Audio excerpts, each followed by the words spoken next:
What's going on? Oh, See, pretty nice. good, buddy.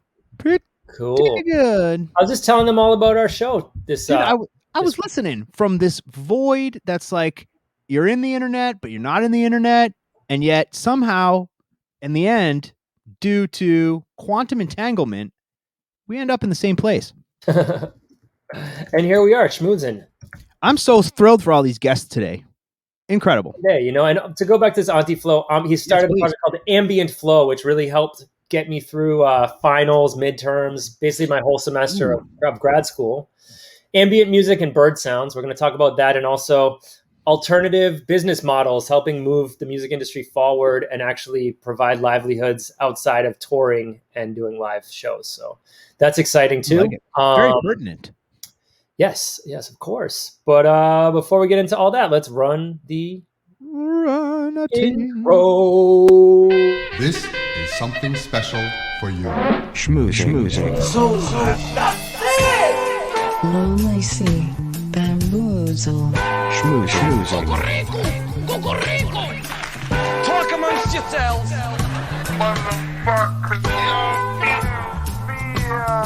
Schmoozing. So Are you ready? The show's about to start.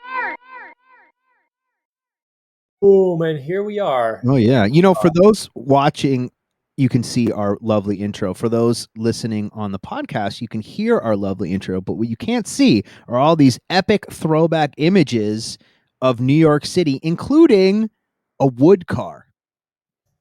And I wonder, a wood car, like the wagon from like what was that movie with Chevy Chase? They're going on family vacation, right? Oh yeah, with the wood sides. The wood car, yeah. Oh, yeah. And I'm wondering who's bringing back the wood car, right? Who's gonna bring? There's the Oldsmobile. What's the Oldsmobile with the wood on the side? Have we talked about this on the show? Oldsmobile. There's a new one? No. Oh. Who's gonna bring it back? Who's gonna bring? Could we do a Tesla wood car? But there was the one in the 80s, 90s, right? The Cruiser, the Cutlass Cruiser. Ooh. That had the wood paneling. Let's bring this up. That's probably the wood. That's probably it. It's a real boat. Cruiser. Yeah. It's the Cutlass. Chris Undermine's talking about beach cars. Is that like a dune buggy, Chris? Let me share this link and have producer Chris bring this in. This is the 88 car. This was called my when I started going to raves. The vehicle we always took to the raves, my crew, was my friend James's Cutlass Cruiser with the wood panels. And you could fit dude, there it is. It's Cutlass Cruiser. Wood car. And wait a minute. You had 6 seats in the front, right? You had 3 in the front and 3 in the back. But then also in the trunk, we put 3 or 4 people. And there was one time going to a party in Maine, we got pulled over. I'm in the back. I'm 15 years old. And, shouldn't be out, illegal. And I hid under a blanket. There was me and somebody else in the back. We hid under a blanket, and the cops let us go. And, looking in retrospect, James was black. So we got really lucky that they were not racial profiling in Maine that night. In Maine, too. In Maine, of all places, where I'm sure they'd be racial profiling unbelievable all the time. Well, I think if we ever get that, I do know that the new camper is coming.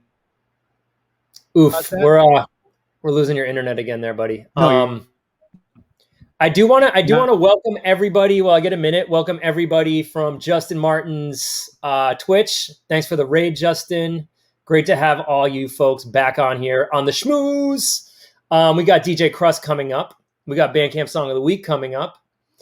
But first, I want to bring in the one and only Brian, a.k.a. Anti-Flow. Hey guys. Hey, Brian. What's up, Brian? Welcome to the show. Thanks for having me. Do I sound all right? No, you're a little bit. You're pretty choppy, man. I'd say. All right, I'm gonna cut out and come back. Yeah, I'd say try to work on that. This is rare. It's rare that we have. I mean, this is live. This is what you get with live television, Brian. But it's rare that we have this. That it's this bad. But that Charlie lives in Miami, and that South Florida internet can bite you once in a while.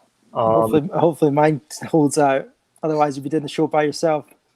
I mean, it's the problem with lockdown, right? Is everybody's at home on the internet all the time. So the bandwidth is tight. Luckily, I live in the country now, so it's actually not so bad for me here because it's so not dense that the internet can handle it.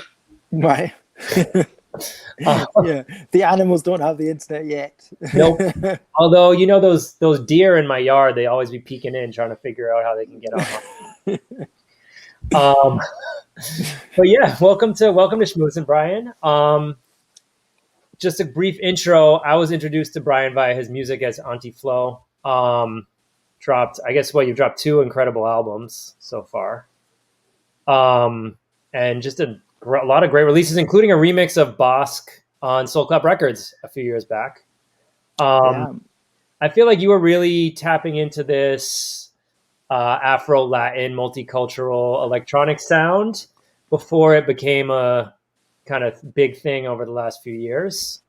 And I've always loved that sound and the experimentation that you brought to it. Why don't we talk a little briefly about your music and your roots and how that kind of happened before we get into your new project?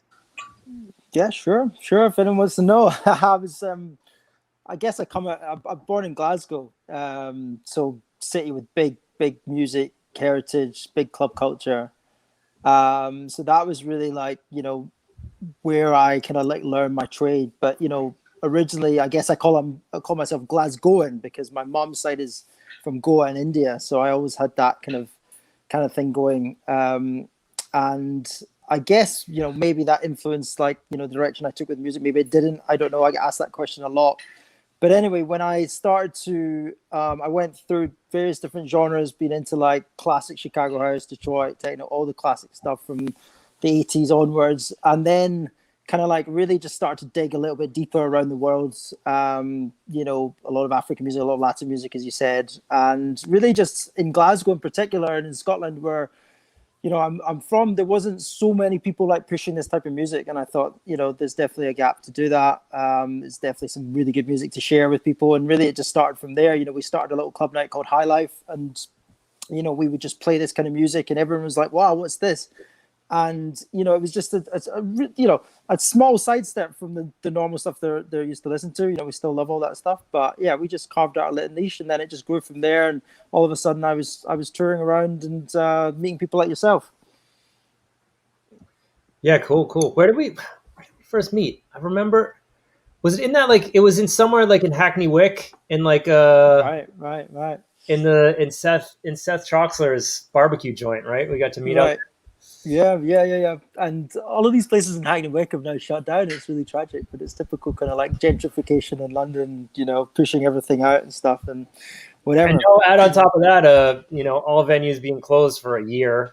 Yeah, I know that was it. I mean, think about it. Like the biggest problem, I guess, was gentrification and the fact these venues will move out. Now the biggest problem is they can't even open at all. So yeah, I guess we've got to thank ourselves like lucky back then and unlucky now. So yeah, we see the effect of COVID on the venues. I mean, luckily here in the U.S. they passed a big Save Our Stages bailout in the latest COVID relief bill. So it's like billions of dollars to independent live and music venues here in the U.S. So thank God that our government finally acknowledged the importance of music industry here, like live music.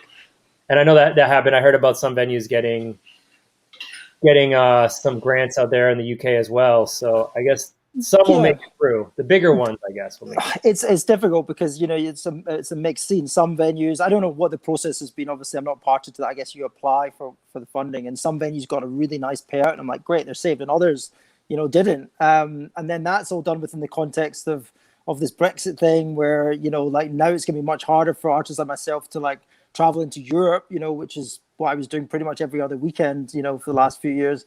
Mm-hmm. Visa in every different country and things like that. And, I guess we look at it and we go, well, we were spoiled a little bit, but it's a backward step, like why is these borders being needlessly created, especially at a time where we've been struggling for the last 2 years, So yeah, it's tough. I don't know what's going to happen when things open back up, but, hopefully things will recover.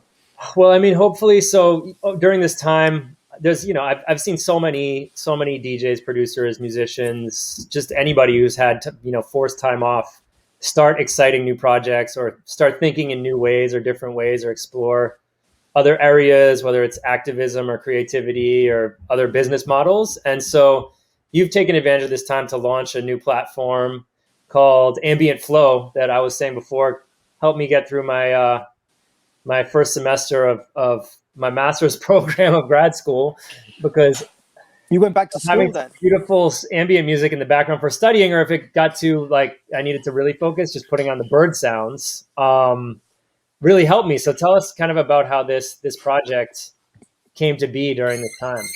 Yeah, I mean, I've always been interested in. I mean, it's not just ambient music. It's called that as a derivative of my name, but it's ambient. It's sort of fourth world. It's John Hassel. It's like transcendental stuff. Alice Coltrane. It's deep listening stuff from Paulina Oliveros. It's that canon of music that is just it often ambient gets not because it is that Eno-esque music for airports just in the background, but there's some amazing music that you can really kind of dig into in the listen and stuff. So it's that kind of balance. And I guess what started off, it was just a live stream in my garden. I've got this little garden in London, and we were seeing everyone do live streams of that first bit of lockdown, and I thought, I can't really see myself doing a club set. Like, it didn't make any sense. I need dancers there, but the ambient thing would be nice. And I just play to my garden, see what my neighbors thought, play to the birds, and then take it from there and do it on a Saturday morning as well. And a different time slot than when everyone else seemed to be streaming. And it seemed to go down really well. I did it every Saturday for about 12 weeks. And was just building up a nice steady audience and getting really good feedback, and a lot of people like yourself, saying, this is really helping me through this period.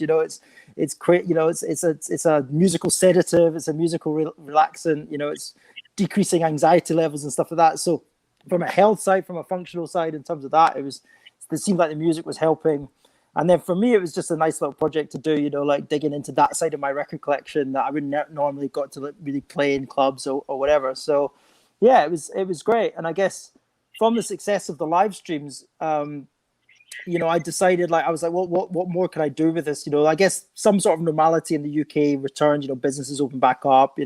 Seemed like there was going to be the end of it. And then I started to plan how it could turn into a radio station, to just give people this music 24 hours a day, whenever they want. They can tune in and cop out, as it were. So, started to work on that. I'm in a lucky position because I run this little company. We do playlists for different businesses, and we've got this, a bit of technology behind us and stuff. So we're able to kind of use and pivot some of that tech into building this. So it was actually quite easy to get off the ground. We just needed to get the website up and a few different bits and bobs of functionality. But the ways in which, the whole music is put together, the way it's played, in terms of the crossfade between songs and all that stuff. We'd already built a lot of that stuff. So it was about using that kind of I don't know, just the tools that we've already built and then repurposing it for this and seeing what happens. So, that ended up launching and just happened to coincide with when we went into the second lockdown, at the start of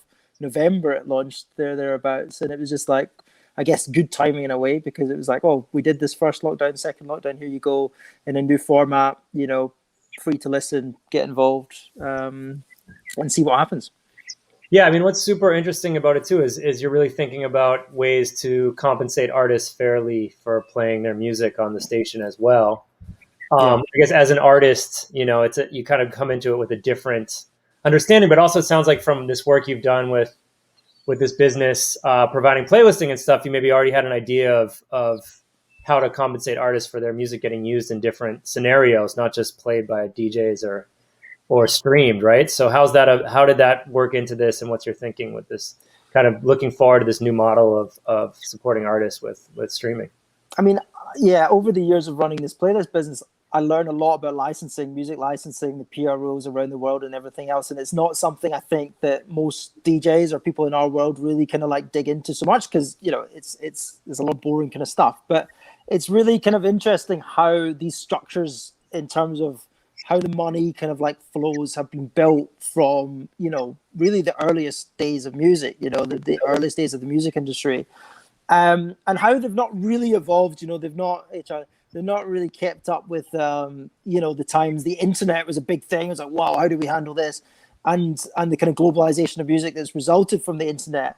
So I've been very keen on this. When I started my playlisting business, we didn't have a license. We just went direct to the source, the labels, the artists and stuff, and we did deals direct. But that was really hard to do because obviously there's a lot of music you want to get access to and a lot of deals you'd have to do. So, and it was just a small one-man band that I've got at that time.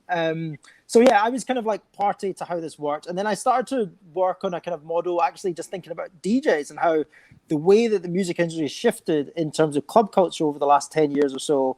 It's like the DJs will get paid like the 5-figure, even 6-figure, sometimes sums, and that money doesn't necessarily trickle back to all the music and the artists, the songs that they're playing. And there's this kind of division where you can be a DJ, not really a producer, and just kind of like, make all the big bucks. And you could be a really good producer and not really be making anything because you don't want to tour. You're not got that personality to take up on stage.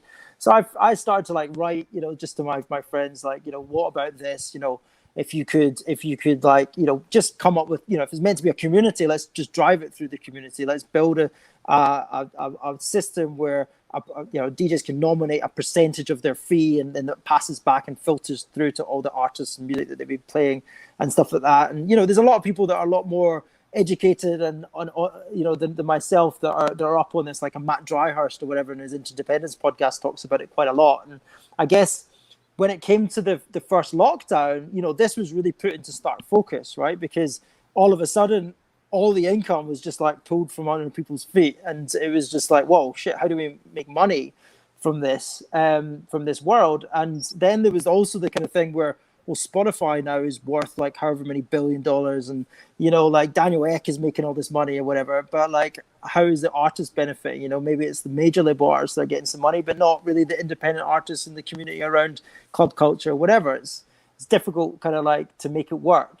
So that, I think, put that into focus, and I started to think about like, well, I guess some of the roadblocks are like the structure's already there. There's the PROs. In the UK, it's PRS, PPL. Obviously in the US, you've got like multiple ones, BMI and CSAP, yeah, all of those guys, and it becomes very complicated and stuff. And I just thought, well, with Ambient Flow, I'll go and buy the licenses. They don't cost very much to run a small internet radio station. It's like $300 a year or something, right? So it's nothing, and so I can go and buy those licenses and be completely legit.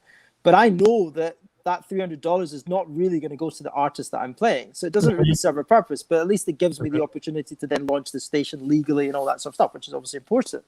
So then I started to think, well, let's experiment with ways in which we can test out if there is a community and an appetite for people to value music enough, value this platform enough to pay, a little bit of money, which is like $3 or $4 a month on the basic subscription. And we just did it through Patreon because it seemed like that was the most popular kind of like platform that was supporting, this kind of passion economy, I guess. Kind of thing, and it really was just an experiment. And the way that we devised the model was just like we calculated all the costs to set up the radio station, and I just noticed you got the bird song playing in the background. That's a very nice touch. and yeah, we thought, well, look, we do have costs. There's a few $1,000 to set this up. Let's try and recoup the cost, but at the same time, let's build a model where we can pass some of the profits back to the artists. And at the moment, we like £1 out of every three, $1 out of every three, goes back into a pot that goes to the artists. And what we do is we kind of capped it at 300 tracks every month. So we wanted to deliberately be relatively small in terms of the number of artists and songs that are featured.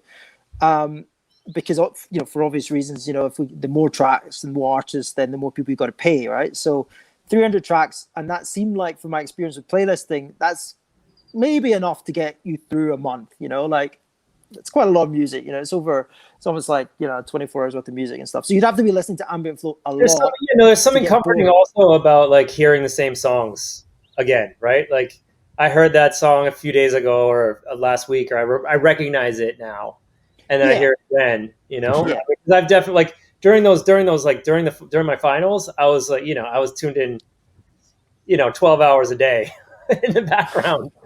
So I definitely heard some repeats, and but I think that's nice. It's nice to Hey, recognize.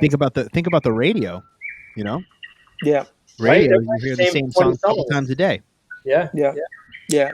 No, it's true, and it's all about balance, right? And it's about trying to give enough songs, but not too many, and things like that. So whatever, I'm interested in your feedback from the kind of community that we're building to see if that's enough, if that's not. A few people have said it's perfectly fine. A few people have said, oh yeah, I could do with a few more. You know, whatever. We're really trying to, like, as I said, it's an experiment to see how this will go down and how this how people react to this.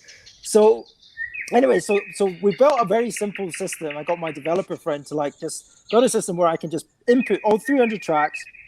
Then it kind of collates together. Well, this bird is allowed. It's like a heckler bird. And the 300 tracks will then collate together as artists. So some artists might have 3 or 4 or 5 tracks in the playlist at one time.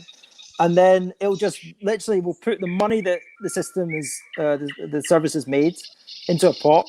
And then it divides that equally across all the different songs and artists that are in that. So if you've got like 10 songs, you'll get 10 times the nominated per play per month figure, right? Cool. So at the moment, like, just to give you some insight, so we've got about 100 paying subscribers, right? I think it's at 98 great, the last time I checked. Oh, thanks. I think it's decent start, I think. That's fantastic. Maybe through this show we'll get it up past 100. That'll be a nice milestone. So I'm going to shout it out in the chat right now. Everyone, put the Patreon link up. Yeah, put the Patreon link in the. Maybe we can scroll it across the screen there, Chris. Yeah. What's so maybe Brian, if you put it in the private chat, and then it's our producer can scroll it. patreon.com/ambientflow. There you go. So it's that's my major plug. But you know, we're about 100 subscribers. So basically, from that, say it's £300 or 300 whatever dollars a month.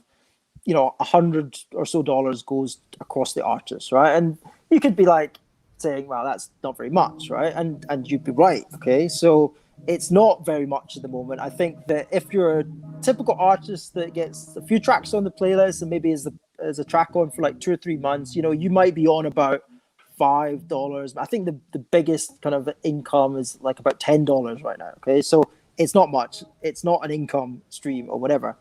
But the hope and the intention is to show, especially in the context of what people are making per play in streaming, you know, for the streaming platforms, digital music platforms like an Apple or Spotify, YouTube or whatever, it's like at least we can talk in dollars and not cents, you know? At least we can talk in kind of like these kind of figures where it's like the potential of this with only 100 paying subscribers and a few hundred listeners, it starts to show that there is potential to then bring in another revenue stream. And I think that's important. And, you know, look, if it manages to get to like 1,000 subscribers or something, and it's, you know, you times everything by that multiple, then, you know, it starts to look a lot rosier for everyone. So that's where we're at the moment, 3 months in. I just got a royalty statement in the mail and in email that was probably the past year or two. 14 cents.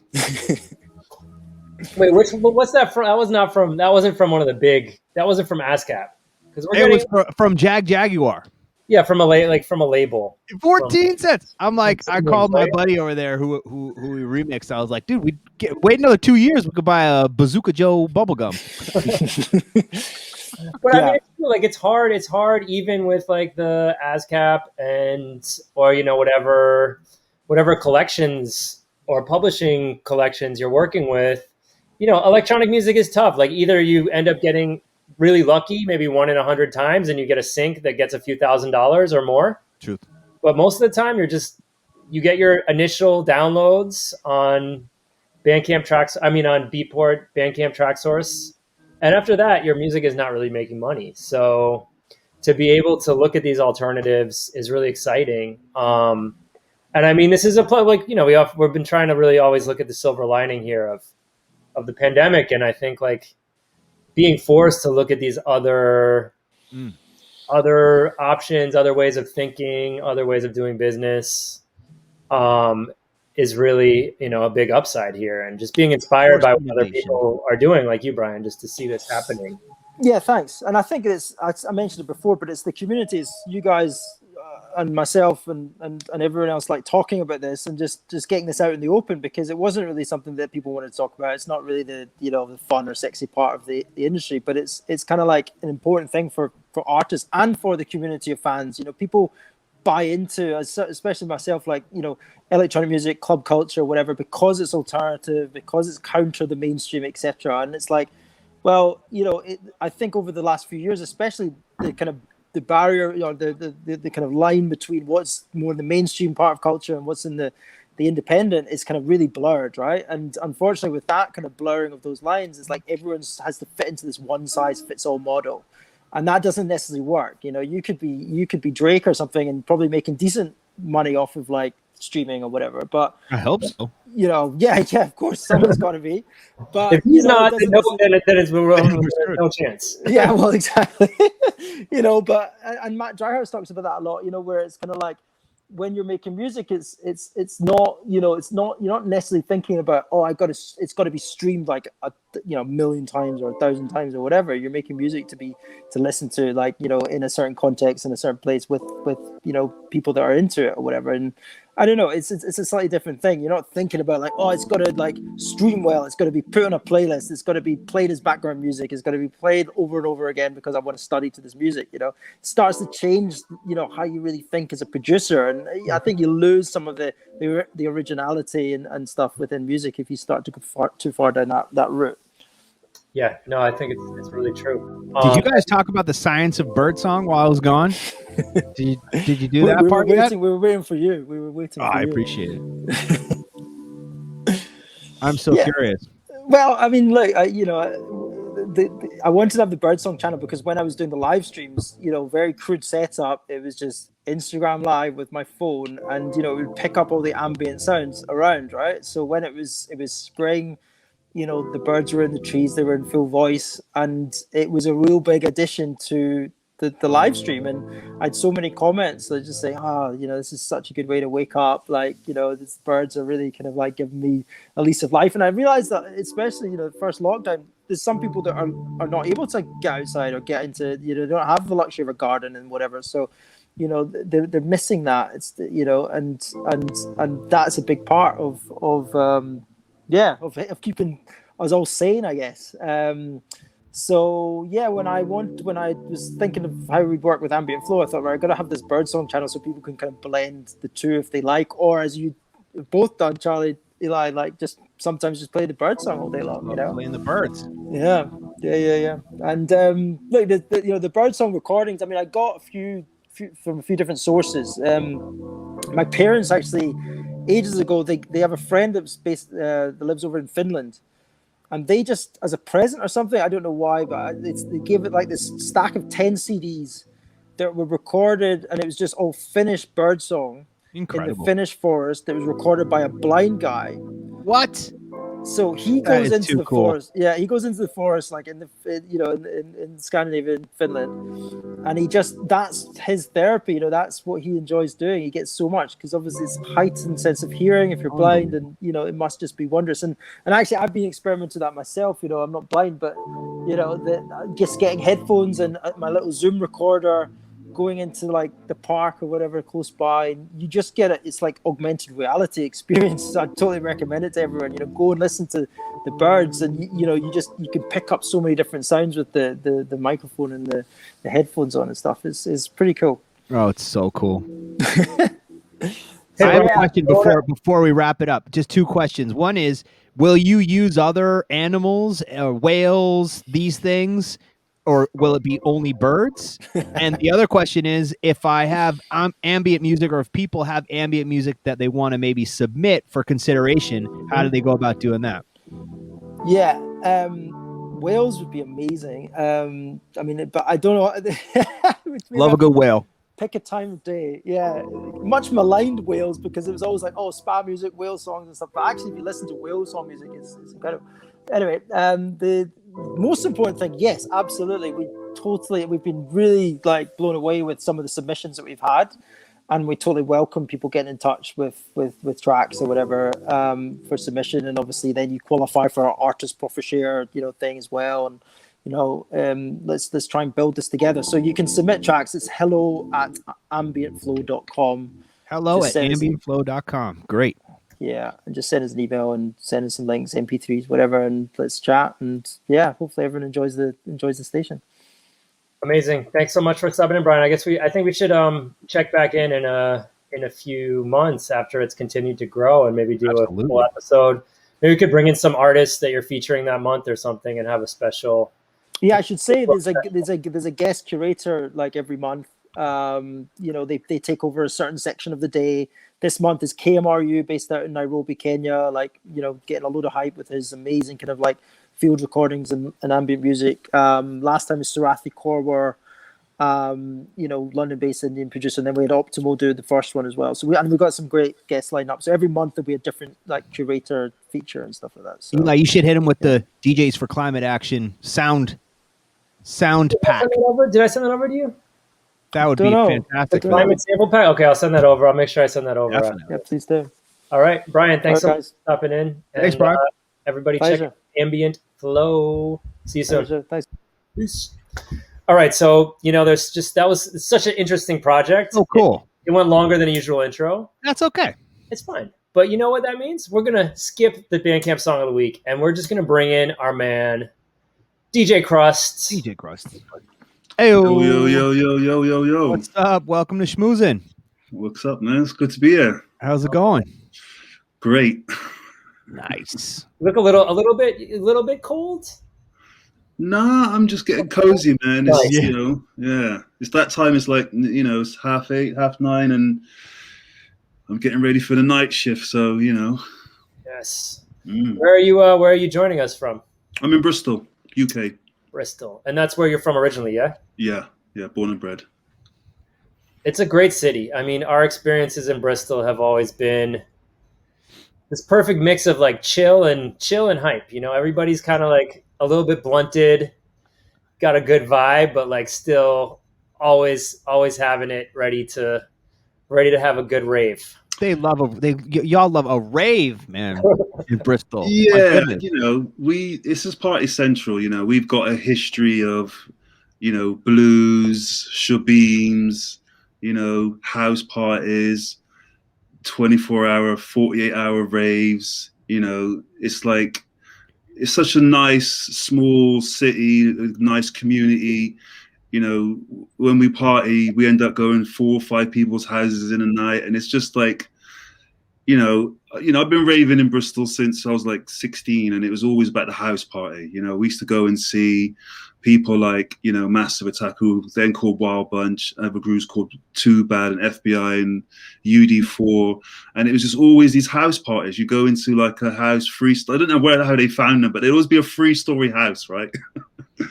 And it'd have like a basement, and it'd just be going off. And you'd have this like levels, different levels? Yeah. Like a brownstone, what you would call a brownstone, right? Oh, for sure. Yeah.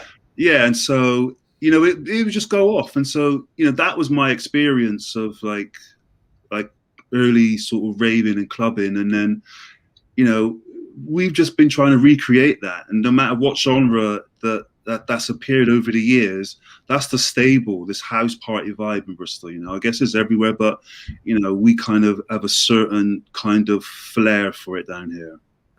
I mean, I think that like touches a little bit on what we were just talking about with Brian, just about like the blurring of the lines between the independent underground music and the more kind of commercial music, right? As electronic music has had these waves of getting popular, it ends up being in these huge venues or these huge festivals. The spirit of it is always in your friend's living room, or, getting down with your friends in the car, or in a small sweaty club, or whatever it was, where the music always starts and like builds a community. Yeah, I think it's always interesting how these things always start. You always got a couple of kids who are kicking cans around the streets and who find an opportunity to create something, and then you see it become this mammoth thing. It's like, I remember starting, when Jungle started, it was just this little thing, and there'd be like 5 of us in this room going like this around a screen till about 6 o'clock in the morning. And then, 15 years later, you're playing 20, 30,000 people in festivals, and it's like, how did this happen? And I've seen it through how hip hop started. I've been fortunate and I've been alive long enough to see lots of these trends evolve and become global phenomenons. And so it's amazing to watch these patterns and to see them, and to then like try and anticipate them as well, and trying to put yourself in place for when these things emerge again. It's so interesting to be like at the origination stage, the origin stage of a genre. I think, like, personally, I've always sort of thought of myself as continuing a legacy, continuing and bearing the torch for those that came before me. But I can't say that I invented house. I can't say that I invented techno. That's so interesting to start a genre. Yeah, but Incredible. I mean, it sounds romantic, right? But the reality of it is, I'll speak for myself, and I think this is for a lot of people who got into jungle. Everybody was a reject from a scene that didn't like what they were doing. I think that would be pretty accurate. Because my thing was hip hop. I loved hip hop. I came up on hip hop, and I was experimenting in the studio when I finally figured out how to produce. And everyone kept telling me that that's not hip hop. That's not hip hop. And I said, yeah, but it's experimental. Listen to this, listen to that. And they're like, no, hip hop's like this. And I'm like, I just didn't get it. And I'm like, I was in the house, but I was like, I've been in the same parties as you when all these different genres would be played. Like, what's going on? Why are we sticking to this one formula when we could go out and we could listen to house, reggae, hip hop, jazz, funk, break, pop, rock, retro, whatever? Why can't the music stand like? Because that's not hip hop. And I'm like, it didn't work for me. Do you know what I mean? It's like I was one of those guys who was just curious, and I bucked up on a few other guys who had that same kind of curiosity and wonder, like, well, I love hip hop and I love house and I love techno and I love reggae and blues, but I want to make something that excites me and has this kind of element of all of these things in together. And so it kind of just we have this thing called stumble on a style, right, where you just sort of progress along, you push and push, and out of sort of a necessity to be inventive and to be creative. And that's the British thing, right? The British and especially Bristol have got this mashup culture, and one of the things people talk about Bristol, like, oh, it's this, it's that. It's like, this is an old slave port, right? And as an old slave port, and even before that, it's a port first. Let's get it right. Before it was just a port, then it became a slave port and a trade port, right? So you've got all of these people coming in and out, all these cultures coming in and out. You've got lots of worlds colliding in Bristol, staying overnight, cultures clashing. And then eventually the immigrants decide to stay here and bring up families. And you've got all these cultures mixing together who probably didn't want to live next to each other, who were forced to live next to each other, who were forced to listen to each other's music, who were forced to taste each other's foods and cultures and drinks and ideologies and spiritualities and whatnot. And then the parents, they clash, right? Because they're just from different cultures, but the kids don't see that. Right, the kids don't see the racism, the whatever the problems are of the adult world. The kids just see, oh, there's a white kid. He looks like the same age as me. Let's go and play some cars. Or there's an Asian kid. He's the same age as me. Let's go and climb some trees. And then all of a sudden, you hear a hip hop beat drop, and doesn't matter what color you are, every kid, 10-year-old, is bopping.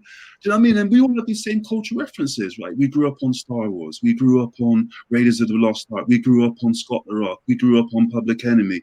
And now there's these shared, cultural points that are reference points that, when I'm in the studio with Di, who grew up in Cornwall, Di say, we need some PE in it.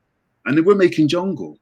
I know exactly what that means. Or I'll be in the studio with Ronnie, and he says, we need some wild style up in this. And I'm like, yeah, and we're not, and that's just a reference to a vibe or to energy. Or we want to say, you know what, we need to make this feel like Bristol. And we know that means bring the party vibe, or bring the funk. And so all of these things, they've come across culturally because of the environment that we've grown up in and because of the proximity of these things. And Bristol is the size of, I don't know, like, what most people don't get is that England ain't even as big as New York. Like, most people don't get that, right? So Bristol is probably like, I don't even know. It's probably like, you might have that in New York, though. Like the boroughs, Yeah. are very different. Manhattan is not the Bronx. You know what I mean? So you Yeah, might yeah, have yeah. that with cities. But my goodness, in the UK, Bristol is not Manchester, is not London. No. Everybody's so different. You know? Yeah. But the space where everybody exists in is what gives the city what it is, and the fact that you can walk from one end of Bristol to the other in 30 minutes, 40 minutes, and you can be, like, I lived in London for 10 years, right? And to go from one end of London to the other end would take you as long to go from Bristol to London. Yeah. Nobody leaves their ends. Like, if you call your friend, go, yo, what's up? Come over. Go, nah.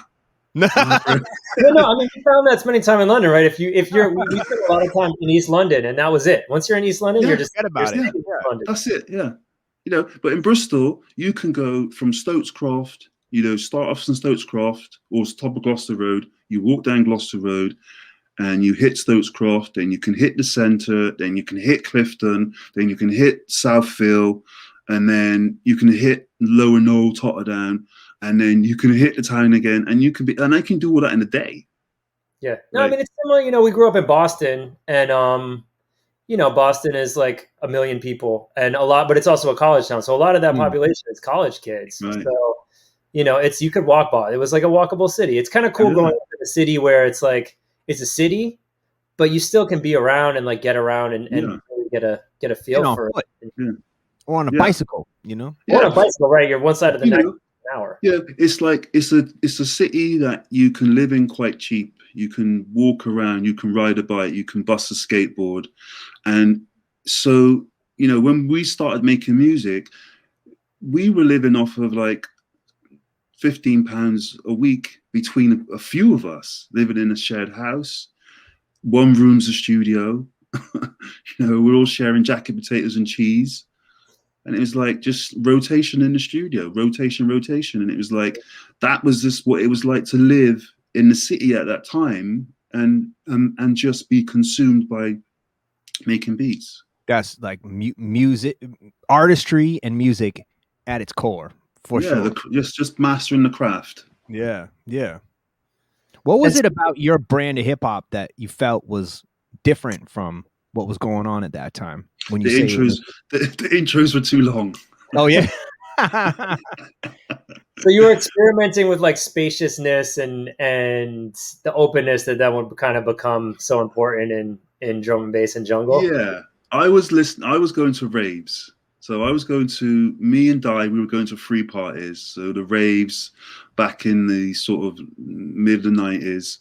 And, we'd be there all weekend. And I've been really consumed by that, So, excuse me, I was like influenced heavily by a lot of electronic experimental music, as most of us were. And then the whole hip hop thing happened. And then rave happened in England. And rave was like, just like this, it's this place you go on the weekends and it would be like a world away from the city. You go out in the fields and you'd be there for like 2 or 3 days. Wow. And it was just like freedom, right? It was just like an organized sort of environment where people just had respect for each other.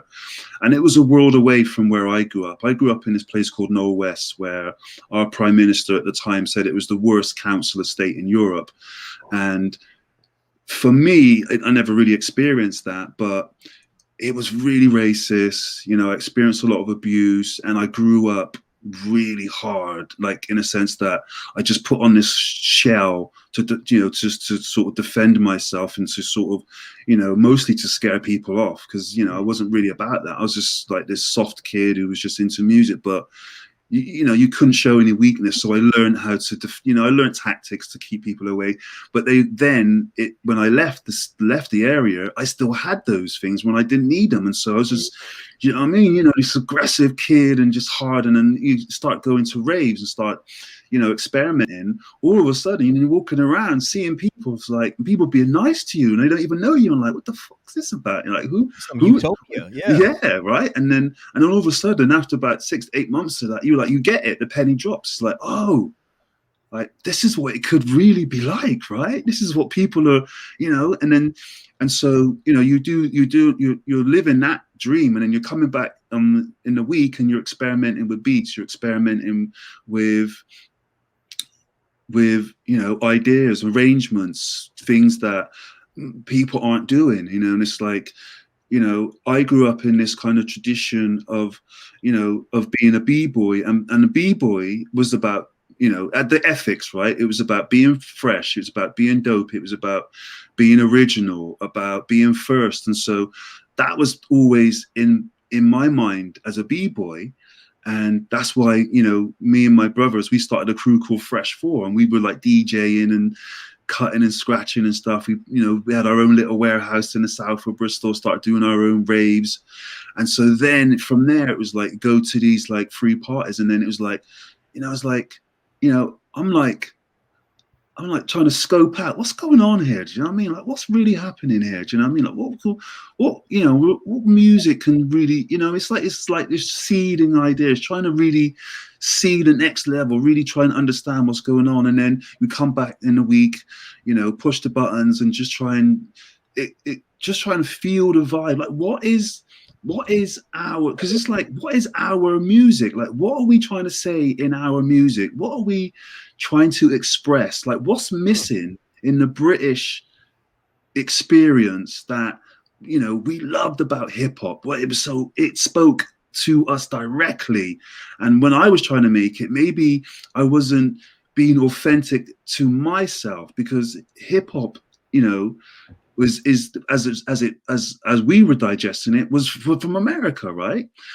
But rave, what we were listening to, was British, right? And it was using elements of hip hop, and so we were like, we had all the records, we were scratch DJs, right? So we had like a deep library of music that we could draw from. So we come back and we start cutting up the breaks, right?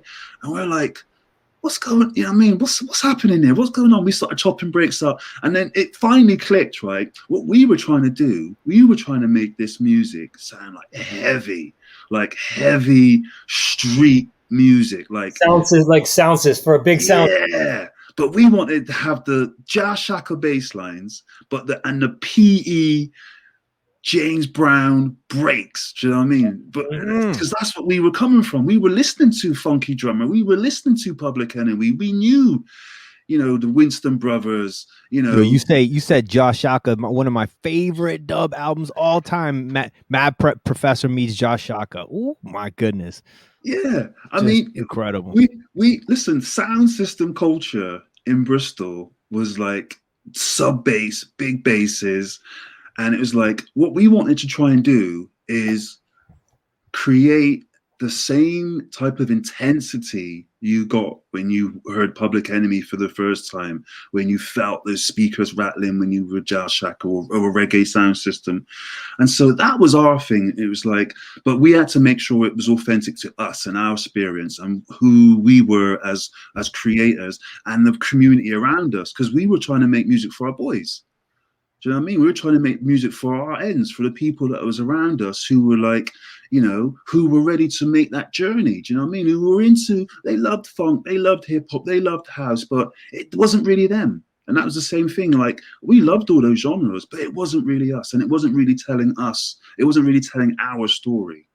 There's one thing I want to talk about, but before that, I want to nerd out about I'm so curious what you were using gear-wise to make those Great question. early breakbeat cut-ups. Bro. It was deep, man. Gemini mixer with a sampler on it. Yeah, bro, it almost was like that. The first sampler I learned to use was a Casio FZ1. That was the big keyboard sampler. It had like 14-second sample, 12-bit. And it was, I worked it. I made some of my early, Jazz Note was made on that. The Deceiver, my first thing on V recordings, that most of that was made on there. This is a perfect time to bring up Jazz Note. Chris, can you bring up Jazz Note and just put it in the background while we yeah, and so that was made on there, and so it worked, man. It was a setup, and it worked. And so the basic setup back then was the FZ, and then it was the Cubase with the Atari ST1040. It was the Soundcraft desk, and it was NS10s, and that was it. That's all we used.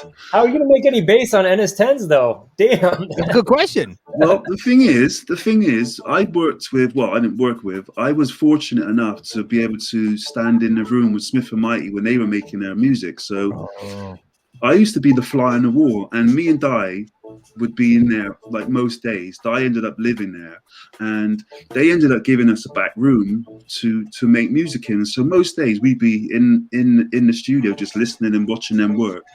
And what I used to see, like when they would make sub, like their tunes was just ridiculous subs, right? But Ray would go up and just put his hand on the NS10 when they were doing subs, and and that's how he knew. So that's what I did. That's what Ray did. That's what Smith and Mighty did. That's what I did. So I just learned to see the speakers, how they moved, put my hand on it. And obviously then you do the car test, but it's the frequencies. Once you just turn the knob until the bass bin goes to the cabinet, starts making funny sounds. Right? I mean, you bring up a really good point, like both with sampling on the FZ1 and also with those NS10 speakers. Like limitations often create the most opportunities for creativity, right? You just get really good at understanding certain things. Listen, and sometimes that's how the best music comes. Listen, we mastered the limitations of those technologies. So after that, Ronnie introduced me to the Roland samplers. I wasn't familiar with them at that time, so he introduced me to the Roland 330, the 550, and then we bought the 760 as a crew, and we started using the 760s, and then we moved on to the E64. But while we were using the 330 and the 550, it really, so if you can listen to the 550 in Jazz Note, where I'm using the backwards and forwards loop to make the break sound longer. So if you can listen carefully on the breaks, there's a loop point on the back of it. It sounds like it's sort of and that's just an effect that we use because we didn't have that much sample time.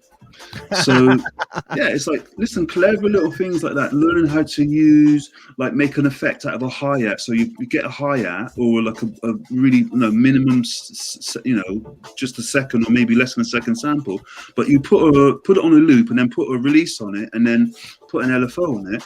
You made an effect. Yeah. Like that's how we learned to make loads of effects, just by using every single second in the sampler and really being resourceful, really being, economical, and that's where we learned how to master every single part of the drum beat, and where the whole thing about breaking a drum break down to the kick, snare, and the hi-hat point. So a break normally would probably take 2 to 3 seconds, right? What we would do, we would just cut the kick and the snare and the hi-hat point real down to their core elements, and then we'd have more sample time. But we'd also have more flexibility to play the beat how we wanted, and we weren't limited to keeping it what the break was. So you might recognize this funky drummer, but you wouldn't recognize the way we chopped it up and played it. Right. And so all of these things just became really a way of just being economical, layering bass sounds, using the same sound, because the 760 and the Roland stuff was really clever because they would allow you to mirror the same sound without actually using any more of the sample sample time. So you could get 2 basses of the same sound, pitch one down, and then start messing around with it. You could have one break and have endless copies of it without actually using any more memory, but you could chop it up in different places. So all of these tricks that we learned, and then obviously when it moved on to, the digital area in the beginning, really it was about understanding, and you going back to your limitations, and not just putting a sampler on. I mean, nowadays it's like you just put record on the door and you go away for a month and come back and you've only used like a gig, right? It's crazy what you can do, but I do believe that, yeah, it's endless, but I do believe it's like you have to use restraint today to really get the most out of what it is that you're trying to achieve. I think that we're sport for choice, and also that's robbing our creativity, because everybody thinks just because it's there we should use it. It's like, nah. You got to pick your tool and master it. And I think what's interesting about then and what's coming back now is like we've come full circle now, where we've realised that there was nothing wrong with the analog stuff we were using, and Not at now, all. right? In And fact, now it sounds fatter, warmer, right, dirtier. Yeah. And so we're going back into it, but I think now there's a real appreciation for the craft, and I think that's what a lot of younger people are now are sort of tuning into. There's this big resurgence in England now, maybe in the world, for like authentic jungle. Oh yeah, right. And so you got these young kids who are like making jungle sound like it was back in the 90s, and you're like, what? And they're using the same equipment, or they're trying to make it emulate that and that same sounds and same tones and stuff. And so, and that's an appreciation of the craft, the craftsmanship. It's like, yeah, sure, you can have a brand new car, but there's something about a handmade. There's this car called a Bristol, which is like a handmade car. They come, but it's just beautiful. Right, because it's taken people hours to sew up the lever on the steering wheel. Right, we were talking about the wood car at the top of the show. Did you have that in the UK? No, we did not. With the wood sides, like station wagon with the wood sides. I think we had like a Volkswagen truck similar, something like that. I think you probably find we did have something like that. Yeah. We're waiting for the return of the wood car. Yeah. Before Jazz Note ends, let's turn it up. Let's just get a little feel for 1994. Yo. For us, or it's almost over. So let's get a rewind. Pull it up, Chris.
So at what point did you realize that you were kind of part of this new movement called jungle that was happening, and it was really catching on beyond just your crew and your experience in Bristol and the raves you were going to nearby?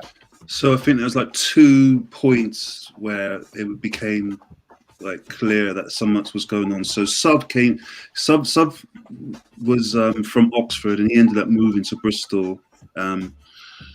And he knew the like Smithy and Gwange and Quiffy from Q Project.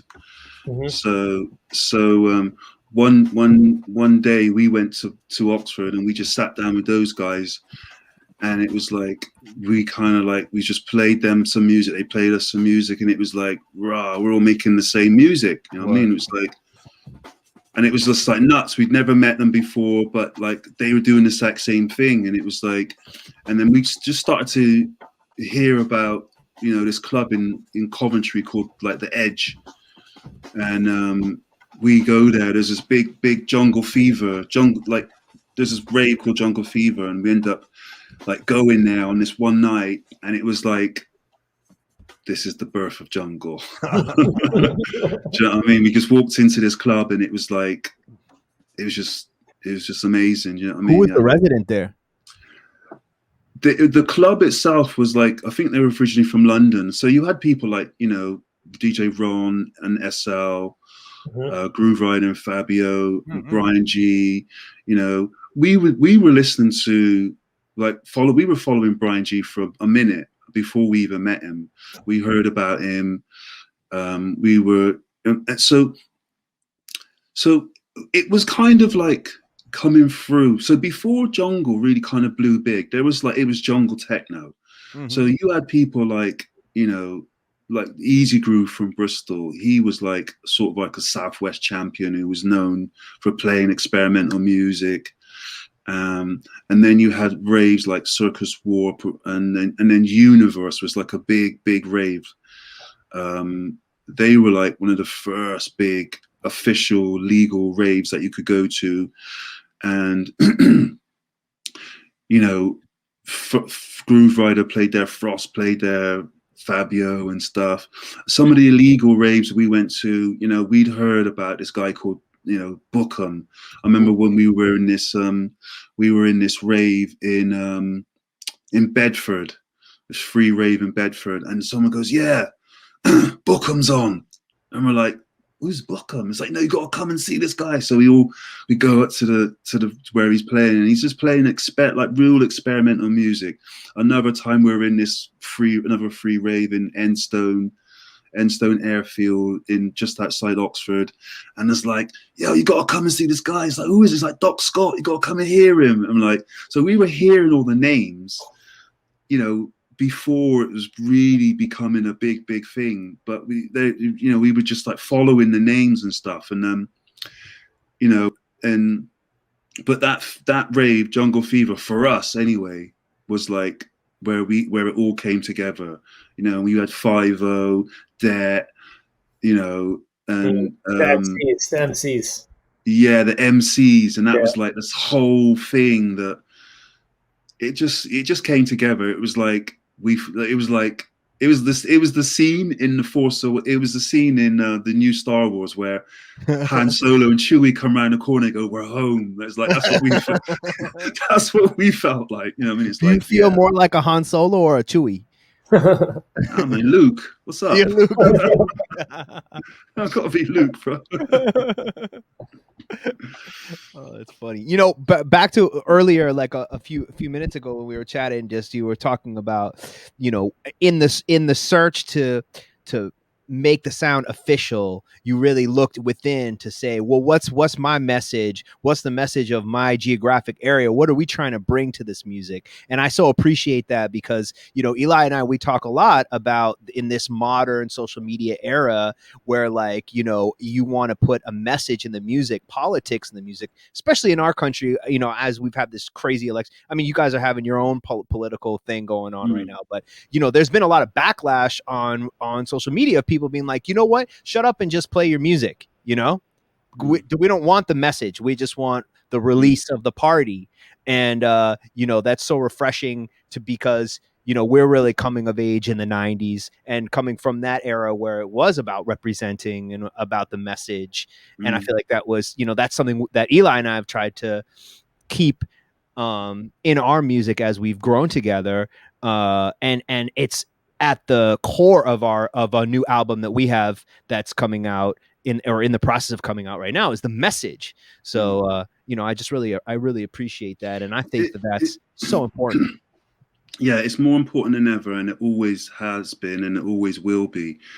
No one would criticize a filmmaker if they made a film that didn't have a story. It would bomb in the box office, right? Or it would make so much dough.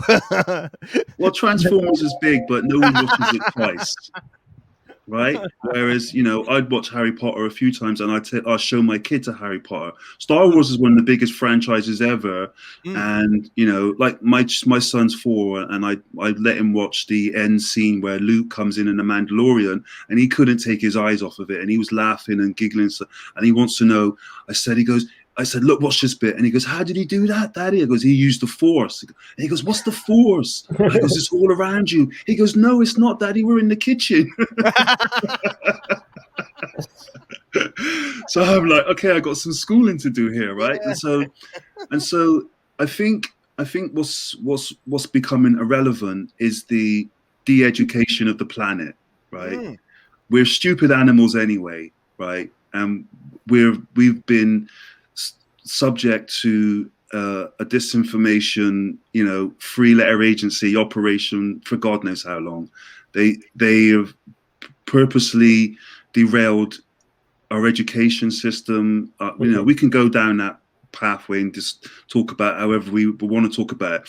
But if you talk to the average person and they do not have the critical thinking apparatus available to not emotionally engage with you, but have a conversation about facts and about logic, then I'm sorry, we are in a terrible state on this planet. Amen. So we have to face facts that we are being de-educated. Education as it stands on planet Earth is about programming, right? Not releasing your spirit, not releasing who you are, not helping you create something and take you as a creator to that next level. With that's completely gone and void. And any mention of it is like you're against education. It's like, no, you've just misunderstood the term and how it's been used to lay people into a trap where you have people arguing about things they have nothing about because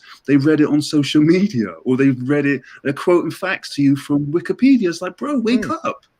It's like, what are you talking about? It's like, read a book, do some study, study epistemology, study etymology, really know your stuff. And it's like, we really are in a state of I mean, we can look at the U.S. The spending, is 77% of our 2019 budget went to the military in the United States. 77%. Whereas you can't even, education is teeny. It's like 1%. Unbelievable. So, we're a big country, man. Yeah. So if you understand, it's 5%. I misspoke. It's 5% for education. $74 billion. That's in the U.S. It's less than healthcare. It's less than housing. It's less than. Yeah. So where does this go? It's the Space Force, Eli. Yeah. We have a military-industrial complex here in the United States because you don't have anything else. Yeah. Same as in the West, we don't have anything else anymore. We're not even a service economy. So the only option now we have is to try and use military force to coerce resources. That's all we've got left. In the UK, we used to have coal, we used to have gas, we used to have the steel yards. It's all gone. Yeah, well, I mean, it's exciting. Like I do a lot of work around the climate and activism, and how I can use music in our platform to talk about that. And I mean, this is something that our new president, our new administration is looking at, and I think The Yeah, well, world. don't hold your breath. I think the trap is so it's really interesting. The conversation you were having earlier about music and the music business and how these tech giants have come in and reduced music to the lucky bag at the bottom of a crisp packet or a cereal box. That's what music is. But that's not the tech giants' fault. That's our fault. We slept on it. We didn't recognize the opportunity. Most DJs and producers aren't entrepreneurs. They're geeks who just love to talk about hi-hats and shelves and EQs. And that's the problem, because you're not futurist. You're not Elon Musk. You're not thinking about the future of the business or being an entrepreneur and understanding what the two words mean: music, business. The other part of it is business, leveraging your assets, being a creator, understanding that just because you're not just a musician, you have to understand what the opportunities are as a creator. We've taken the words and actually think that we are them. It's like, I used to think I was a DJ. I used to think I was a producer. Those titles don't define who I am as a creative spiritual force in the universe, but they limit you when you say the words, right? And so you have to be careful of how you use language, because that's the trap that's keeping everybody going around in the same circles, thinking there's a lack. It's like, the money hasn't left the planet. Creativity hasn't left human beings. The government don't dictate how human beings function on this planet. They do not have the gold card, the gold steel standard on what human beings can achieve. Nobody in government is more qualified to run human affairs more than you or me. Nobody. There's no one in office, I don't care who it is, in Britain, UK, anywhere in the world, they are not more qualified to understand human affairs. But for some reason, we have given them access to the lock, the key, the daughter's chastity belt, and we are now FUCKED because we now believe that we work for them. Well, by making politicians like a job, right? That's the thing. If that's your career, then you're going to do everything in your power to keep your job. And of course, the actual, helping people or working on making the world better is not going to be your priority. It's going to be keeping your job. But listen, that was never their priority. That's our priority. We're just lazy. We've given them all the power because we don't want to do it. Let's be honest. I don't want to sit in office. Let's just be honest. That's not my job. I wouldn't want to do it. And so I give my consent to these people. Well, I don't give them 100% of my consent, but I give them enough power to make sure that the facilities are working, that schools are running, rubbish is picked up. You know what I'm saying? It's like these are sort of basic arrangements that we've kind of we agreed to, but it's gone too far. And now we don't know how to get ourselves out of it. So I think we're in a crisis of consciousness where now we're being woken up in the most violent way. It's like, you guys need to wake up. I'm going to take this away. And you've got to understand how the universe creates. The universe creates by knots. It's not this. It's not that. And so we're still thinking that it's 1,000 years ago and we're walking around fields with straw in our mouths thinking how beautiful the world is. It's like, you've had that dream taken away from you in the most violent way, and we still haven't had an answer for it. We're still waiting for someone to ride over the hill and save us all. It's like, we need to wake up. I feel like while the rave culture in the UK and the United States are very different, there is a lot of unifying factors about them as a place that you can go as a young person to sort of wake up to this other vibration, this other sense of community. I totally agree. How to treat each other and how we can all coexist and how you can feel more confident in yourself or how you may learn to embrace your own creativity. I mean, I think that like this was core to maybe all the three of our development.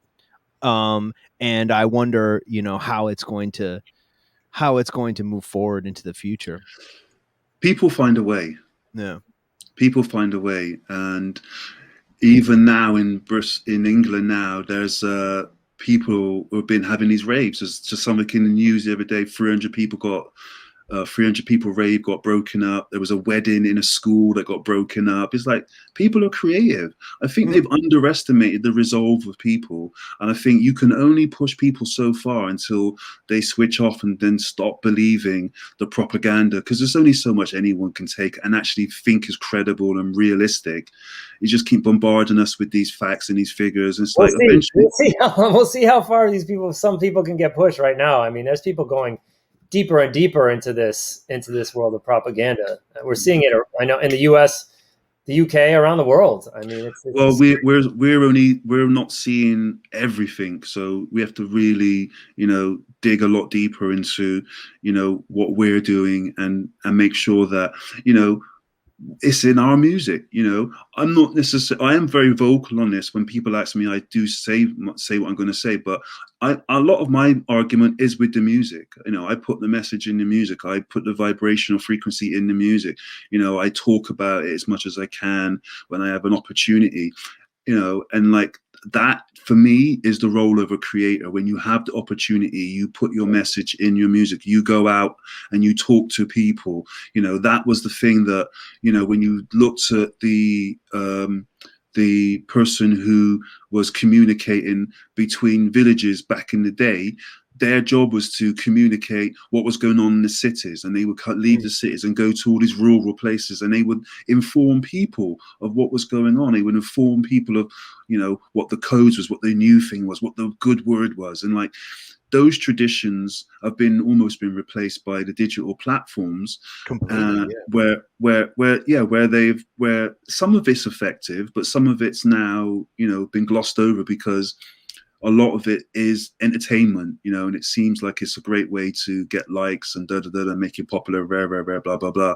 But we've seen now with that movie, Social Dilemma, if you need more evidence, right, what the effects of that is. And so, I'm like, I'll keep coming back to this, but I'm really encouraged because of the craft and the way that people are now looking through that and thinking about working with their hands again, creating physical products again. Cassette tapes in England were the highest they've been in 20 years in last year. Yeah. Vinyl, yeah, it's nuts, right? Vinyl has been selling, things that tangible things that people have to make with their hands. And what that means is there's more thinking going on. There's more of a coordination between hand, eye, and spirit that is reminiscent of like the old days, where people, you didn't listen.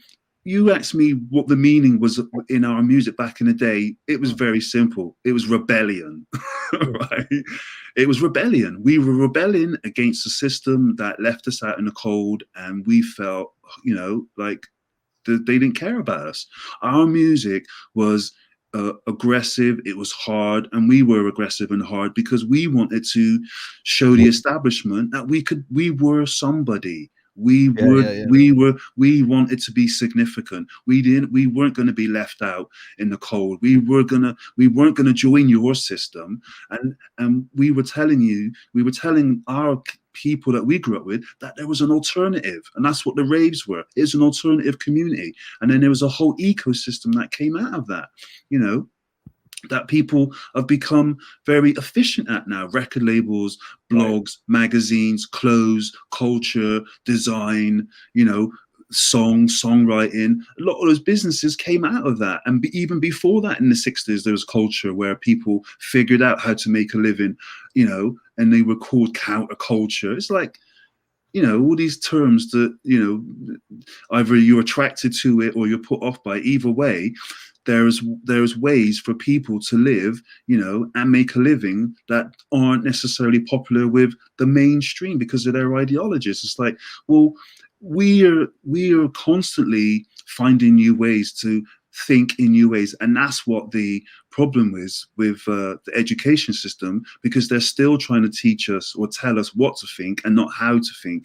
And that's why people like us are so, I don't want to use the radical, but you can teach people how to be creative. You can teach people how to think for themselves. You can teach people how to be critical thinkers, creative thinkers, because now it's more needed than ever. We need people to come out and start thinking differently and having a different opinion, and that's fine. That's what a democracy is supposed to be about, right? About free thinking, about people having new ideas about how things are supposed to progress. And so when we leave it to people who have their own self-interest, and don't get me wrong, I've got my own self-interest, I'm not, and that's family, but my deeper drive is community.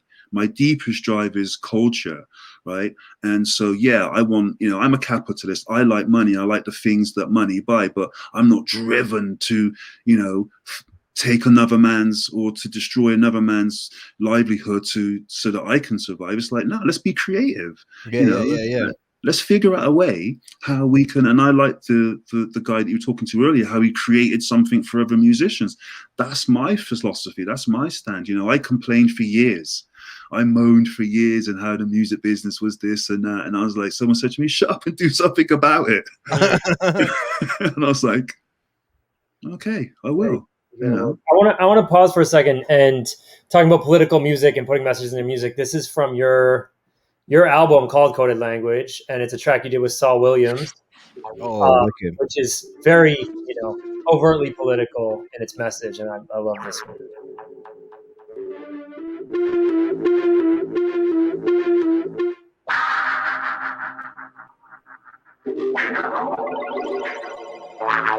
Whereas breakbeats have been the missing link connecting the diaspora community to its drum-woven past. Whereas the quantized drum has allowed the whirling mathematicians to calculate the ever-changing distance between rock and stardom. Whereas the velocity of spinning vinyl cross-faded, spun backwards and re-released at the same given moment of recorded history, yet at a different moment in time's continuum, has allowed history to catch up with the present. We do hereby declare reality unkept by the changing standards of dialogue. Statements such as keep it real, especially when punctuating or anticipating modes of ultra-violence inflicted psychologically or physically, or depicting an unchanging rule of events, will henceforth be seen as retroactive and not representative of the individually determined is. Furthermore, as determined by the collective consciousness of this state of being and the lessened distance between thought patterns and their secular manifestations, the role of men as listening receptacles is to be increased by a number no less than 70% of the current enlisted as vocal aggressors. Motherfuckers better realize, now is the time to self-actualize. We have found evidence that hip-hop stand at 85 RPM when increased by a number of at least half the rate of its standard, or decrease to 3/4 of its speed, may be a determining factor in heightening consciousness. Studies show that when a given norm is changed in the face of the unchanging, the remaining contradictions will parallel the truth. Equate rhyme with reason, sun with season. Our cyclical relationship to phenomenon has encouraged scholars to erase the symptoms of periods, thus symbolizing the non-linear character of cause and effect. Reject mediocrity. Your current frequencies of understanding outweigh that which has been given to you to understand. The current standard is the equivalent of an adolescent restricted to the diet of an infant. The rapidly changing body would acquire dysfunctional and deformative symptoms and could not properly mature on a diet of applesauce and crushed pears.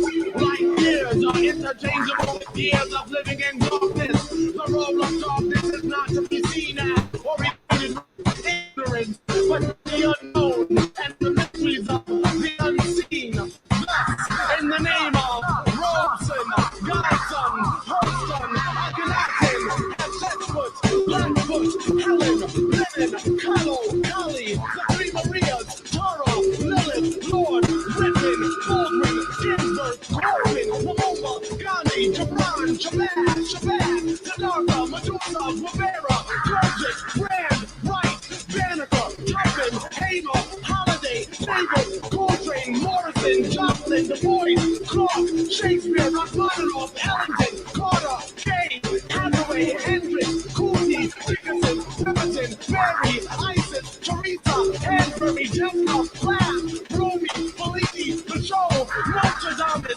Nefertiti, The Rock, Chifa, Ganesha, Yemaya, Oshun, Obangela, Ogun, Kennedy, King, Four Little Girls, Hiroshima, Nagasaki, Kella, Vigo, Corona, Marley, Magdalene, Cosby, Shakur, those who burned, those still aflame, and the countless unnamed. We claim the present as the precinct, as the hereafter. We are unraveling our label so that we may ingest the sun. We are not afraid of the darkness. We trust that the moon shall guide us. We are determining the future at this very moment. We know that the heart is a philosopher's stone. Our music is our alchemy. We stand as a manifested equivalent of 3 buckets of water and a handful of minerals. Just realizing that those very buckets turned upside down supply the percussive factor of forever. If you must count to keep the beat, then count. Find your mantra and awaken your subconscious. Carve their circles counterclockwise. Use your cipher to decipher coded language, man-made laws, climb waterfalls and trees, commune with nature, snakes and bees. Let your children name themselves and claim themselves as the new day. For today, we are determined to be the channelers of these changing frequencies into songs, paintings, writings, dance, drama, photography, carpentry, craft, love, and love. We invent every instrument, acoustic, electronic, every so-called gender, race, sexual preference, every person as beings of sound. Every sensibility to uplift the consciousness of the entire fucking world. Any utterance unaimed will be disclaimed, will be named to rappers slain. Any utterance unaimed will be disclaimed, will be made to rappers slain.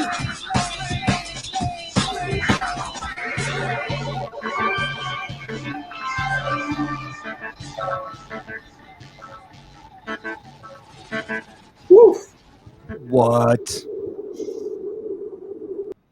You know, I remember that track from when it came out, but I never saw the video. So Oh my goodness. it's- I got the goosebumps, man. Yo, first of all, I don't think I've heard Saul Williams on a drum and bass track, and that just might be my own ignorance as a house head, but like, wow. And what did you like? First of all, how did you get to Saul Williams? And second of all, when you heard what he recorded on your music, like, did your brain just explode? Like that is, he's like a prophet, man. It's like that is probably one of the more powerful pieces that I've heard from him. Incredible. Yeah, it was like so I had the track for the album for a while, and I tried a few different MCs on it and vocalists, and nothing was quite working. And then Ronnie, I think he's either just got back from New York or something, and he just said, "Yeah, I met this guy, Saul Williams, man. You got to meet him. He's this poet guy." And I was like, yeah. I was like, I didn't really know him, do you know what I mean, or anything. And he was like, "No, serious, Krust, you got to meet him. I think he's coming to England, blah, blah, blah, blah." And I was like, okay, all right, he could be something for that track. And I was like, all right, whatever. And then about a week later, I get a call from Paul Martin, who was my A&R at Talking Loud with Giles Peterson. And he's like, "Saul is in town, you need to come and meet him." And so I was like, all right, cool. So I jumped in the car, drove to London, went to the studio, and sort of came in the studio, and there's this dude like meditating in the corner. And I was like, really? Yeah. And I was like, all right, didn't say anything. Do you know what I mean? So I just walked in the room, and everyone said, "Hey, what's up? What's going on?" And eventually he's like, "Yo, what's up, man?" I was like, started talking. He was like, "Yo, he's Saul, he's a poet." And I was like, "Oh, cool. And then I said, "Yeah, I got like this beat. I'm looking at a vocalist." He goes, "Well, check this thing out, what I got." And he did that whole thing like in the studio with like, he had the scroll. If you ever see him on BET, hip hop, that beat, he's on BT. No, is it? No. What's the thing with that Russell Simmons used to do. Yeah, the Deaf Poetry. Deaf Deaf poetry. poetry. Yeah. He was on that, and you see him with the scroll and doing coded language. He did that in the studio. He did the whole thing, and I was like, I go, bro. I said, bro, you need to come to Bristol tomorrow. We need to do that now. And so he came next day. Him and Paul came to Bristol, came to my studio. 2 takes. He did it. Like that was it. Unbelievable. And I was like, he just nailed it completely. And he's just like, when he starts just like naming all the names of the prophets or the right, oh my God, what the hell? Oh my God, it's deep. It's deep. It's deep. So deep. Yeah. And like, you know, it was like the name of the album came from that. And it was like that was the final piece that brought everything together. And you know, it was worth waiting for. And he's an amazing guy. You know, we've become, you know, friends since then. And every time I see him, he's like, you know, he was in Bristol a couple of years ago and we did this big thing, and it was just so good to see him. And yeah, I'm, you know, fingers crossed we'll get to do some work again quite soon as well. So yeah. Yeah, that's amazing. So you dropped Coded Language, that album, in '99. And I was doing some reading up before the show, and you took a sabbatical from music a little bit after that. I guess 2008. So there was a little time in between, but it's like 10 years. Well, yeah, I did that album, and then I did Hidden Knowledge, and then I did a Comanche project, and then we did a bunch of other albums on Full Cycle compilations and whatnot. Yeah, I think what happened was, you know, I just got burnt out. You know, I'd been in the music business in one form or another since I was about 16. And so from 16 to 19, you know, it's just like, it's fun, really. We didn't really know what we're doing. But then my brother made a track called Wishing on a Star that got signed to Virgin. We were like 19, 20. And it just kind of blew up. We were like on, you know, top of the pops over here. And it was quite a big deal. That came out on Smile, or maybe in America? I'm not sure. Maybe it was Virgin. So in England it was 10 records. So it must have come out in Virgin in America, I think. It's the Cover Girls song on a drum and bass beat, yeah? Nah, it was way before that. I'm talking like, you know, 80, this 89. Fresh 4. Fresh 4, yeah. Oh, wicked. Yeah. Yeah. So this is the thing that really set us all up, you know, me and my brothers and stuff. So me, my brother, and 2 other cats, Sub was in that crew. And so we did that for a couple of years. It fizzled out when we got dropped, and then moved from, you know, started going to the raves and stuff. Met, you know, I was hanging out with, I'd known Sub since he was 8. I'd known Di since he was 14. So we were all hanging out as a crew, and then we met Ronnie. We started Full Cycle. We didn't, you know, and that's probably about 26. We started Full Cycle, and right up to 36, 37, it was like enough's enough. Do you know what I mean? I couldn't, you know, it was constantly touring, constant traveling, you know, home life. You know, I had a daughter I didn't see much, family I wasn't around much, couldn't hold a relationship down. It was just like, you know, it was rock and roll, it was party central, and it was great, but I was living this whole life as Krust, and I didn't know who Kirk Thompson really was. And oh, yo, I love that you're saying that, man. That's like when we become our brand, you know? It was, you know, and Krust was great as a vehicle. He could get girls. He could be this master on the decks. You know, he was a show off. He was, you know, but he was humble as well. And, you know, he got, you know, he created this life, but he didn't have the next level worked out. And when there was a crisis that happened, he wasn't equipped to be able to deal with that. And so I was starting to see how it was unraveling, and how we were all unraveling. We were on the road, you know, and studio for us was temple. right? It was the temple. You go into the temple, and making beats was meditation. We hadn't done that for 2 years. We were constantly on the road, on tour buses. And don't get me wrong, it was one of the best. It was probably one of the best experiences I've ever had in my life. And to build a company with your friends out of nothing, to be recognized walking down the street in New York or Tokyo. It was like mind blowing for a council estate kids. Do you know what I mean? It was a complete, dream that came true.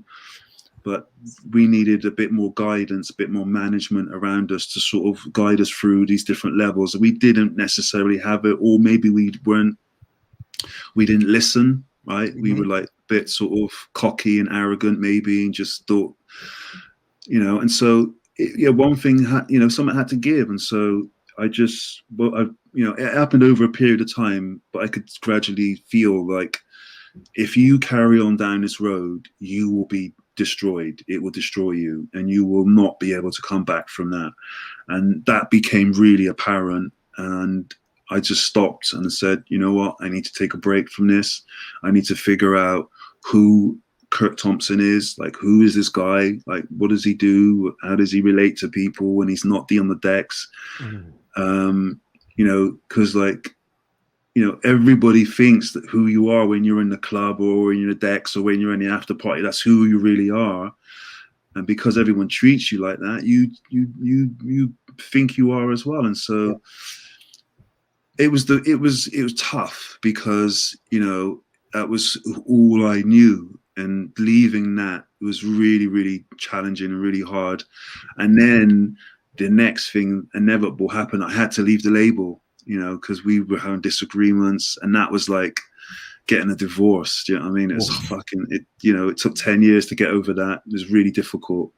Me and Ronnie, Di and Sub, we built Full Cycle out of a dream in my flat. When we had nothing, we used to share jacket potatoes. We used to spend our last fiver on each other, and that was heartbreaking. But I knew there was something else. I didn't know what it was. I just knew if I stayed and I didn't, get clear on who I was and what I was, that I probably wouldn't be here now. And so that was first mission. You just really get clear on what the focus was. And so I just went back and started studying.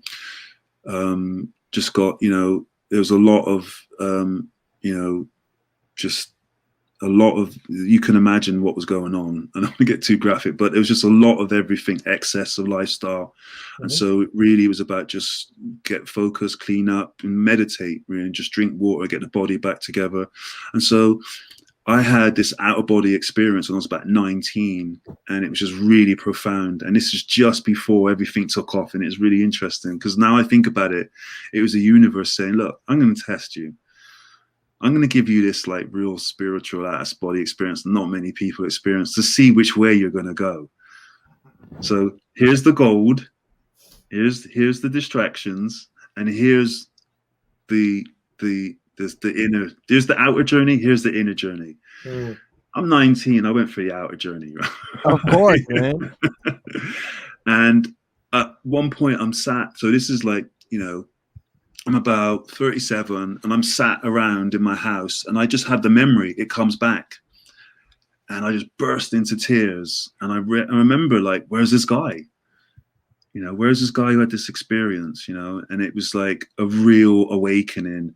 And about a week later, I found this book called, it was about what you think you attract. And I need to remember it was by Dr. Robert somebody, and I remember the book. And it was all about the power of the mind, about language, about consciousness, about spirituality, about who you really were. And I never read anything before then, right? And I'd hated reading manuals to figure out how to use samplers and stuff. But this book, I devoured it in one night, right? And then I started looking online for other books, and it was that was the sort of the journey, my new journey. I started reading and studying, practicing, reading, studying, practicing, and I saw myself change a little bit here, I saw myself change a little bit there. And then you know, I'd speak to somebody and they say, "Hey, Krust, what's up with you, man? There's something's different." And I say, "Yeah, I just been, you know, reading these books," and I'd tell people what was going on. I could see it was having an effect on them. And after a while, you know, after about 2, 3 years, you know, I had a good friend of mine, Lady MC. She's one of the British vocalists. She's really amazing. She runs this academy for young people, helping them develop themselves. She goes, "Listen, Kay, you know, you've been talking to me about this stuff for a couple of years now. You should come and teach it, and you know, explain it to these kids, these concepts and stuff." I'm like, "What do you mean?" I was like, "I can't do that." She's like, "Yeah, you can do it. Come on, just come and try it." I was like, oh, okay. So I went into this like room with like these about 20 10-year-olds, 15, like 10 to 12-year-olds. And I started just breaking down these concepts about how to make beats, how to write and what to write about, and being really conscious and aware. And I totally loved it. It was amazing. These kids were fantastic and a great time. And that really was the inception of the new version of me. You know, It was about Kay. You know, it was like, you know, me discovering, you know, that I'm a creative and I'm not just a DJ, I'm not just a producer, I'm not just this one trick pony. I can actually do something else. And then I called the company Disruptive Patterns, and I started to teach. You know, I went from those 10-year-old kids to executives in private clubs, to advertising agencies, to universities, to private clients, to such a junglist name to the company. yeah. It's all about, you know, even my other brand's called Rebel Instinct. So it's like, you know, it's keeping that whole, you know, rebellion spirit going. You know, that's the brand. You know, my brand is about, you know, that rebel, the square peg trying to fit into the round hole. But now it's about trying to understand how to do it in a way where you can actually create a livelihood from it. And so that was you know, in the beginning, it was really about helping people who were having a similar, you know, time as myself, people who were struggling, people who had mental blocks. And the question that I was answering, that I was kept hearing on the road, that really inspired all of that, was like two things. People will come up to me, you know, in the height of when we were touring at Full Cycle and Represent, the two questions that people were asking me: how did you become a DJ, and how did you start a label? And my thinking was, how do you not know that? You know, because for me, it was quite a natural thing. I'd been doing it since I was 14. And so I was around the environment. I was with those people that were doing it all the time. And I kept hearing that question. I was thinking, how do you not know how to do that? You're a smart person. And I didn't know myself because I'd been around. But that period of studying, because I studied, you know, the mind, the brain, creativity. And then I started to get an interest in business, marketing, you know, alternative thinking, different ways of solving problems. And I started to answer that question. I was like, well, how did we start Full Cycle? How did we do Fresh Fall? So, you know, when me and my brothers, we were 14 years old, we watched this film Wildstar, and it completely blew my mind, right? That was the beginning of my thing too, for sure. That changed every paradigm shift, man. Exactly, right. And before that, I was a mod. So, you know, I was like a rude boy into specials and all that, but mods didn't do anything, right? They looked cool, but they didn't do anything. And when you saw Wildstar, you saw the whole culture. I was like, fuck this, I'm going to be a b-boy now, right? The next day, me and my brothers, we were in the garden, my mum's garden, and we're like, who wants to be in this crew? And it was like, it was a clear, you know, these guys want to be in it, these other guys don't want to be in it. So I thought back, and on that moment, I was thinking, well, why did I think that this was going to work and that guy didn't believe it was going to work? What's the difference between the two? And that was the thing that I really zoomed in on, because I saw that throughout my career, and I still see it now. Why does one person believe that he can do something that there is no evidence of it being a success? Like, why does he still pursue it? And why does the other person with the same evidence, which is none, not pursue it? Why do they just think, oh, nah, I'm not going to do it? And so that became my focus. And it's still my drive of trying to understand why people, take action, why other people don't. And it's just led me into lots of very interesting things. And so that was really my return into who I was. And then through that I realized I didn't actually dislike music or dislike the business. There was just aspects of it that weren't working for me, and through the training and through the developing, I found my passion again for music. I found my love again for the culture. I so appreciate your honesty and how humble you are looking at it and being able to look at yourself introspectively. And I relate to a lot of the things you're saying, and especially in this period of COVID. And I've sort of been through my own transition over the past 5 years or so, figuring out what works for me, what doesn't. I've relocated to Miami with my girlfriend and got a house down here. So it's just a big energetic shift. And now forget about it with COVID moving into this new era. Now we're talk show hosts. It's like, well, I think definitely some dots, or the universe working in where there's lack. Listen, one thing that I've learned is that you never know where the opportunity is coming from, and as long as you're open and willing to read the signs and notice that the way to what you want. So I have this saying, that you can get what you want, but it's not going to be the way you think it's going to happen. If you can really grasp that, because one of the things that I used to find when I do the coaching was that everyone thought they were much more there in their progression than they actually were. But to know and not to do is not to know. People wouldn't like that. And so one of the things that I would say to people when in the middle of the talk, so they'd be like, oh, Krust is going to come and tell us how to make a bass line like Warhead. And, he's going to give us all his production secrets. And I never spoke about any of that thing. I never speak about production. That's not, that's not my forte. My thing is creativity in the mind. And so one of the lines I would say in my talks is, it takes you 10 years to become an overnight success. And an instant, they would be this euphoria and then this letdown, because they'd be thinking it takes 10 years to become an overnight success, but they would only hear overnight success. and then all of a sudden they think, 10 years? And then this thing would just they'd realize like, and that would be the thing. It's like what you have to understand and grasp is that you are developing yourself. Right, you're developing yourself. There's no shortcuts for that, right? There's no fast route. And once you master the craft and you study the art form, you'll realize that it's not about like for me, what I've recognized is that it's not about how many records I put out or how many coaching sessions I do. It's who I've become along the way, and that's the thing that now I treasure. Because if you would have told me 20 years ago that I would be here even talking about the stuff that I've just spoke about, I'd be like, nah, that ain't B-boy.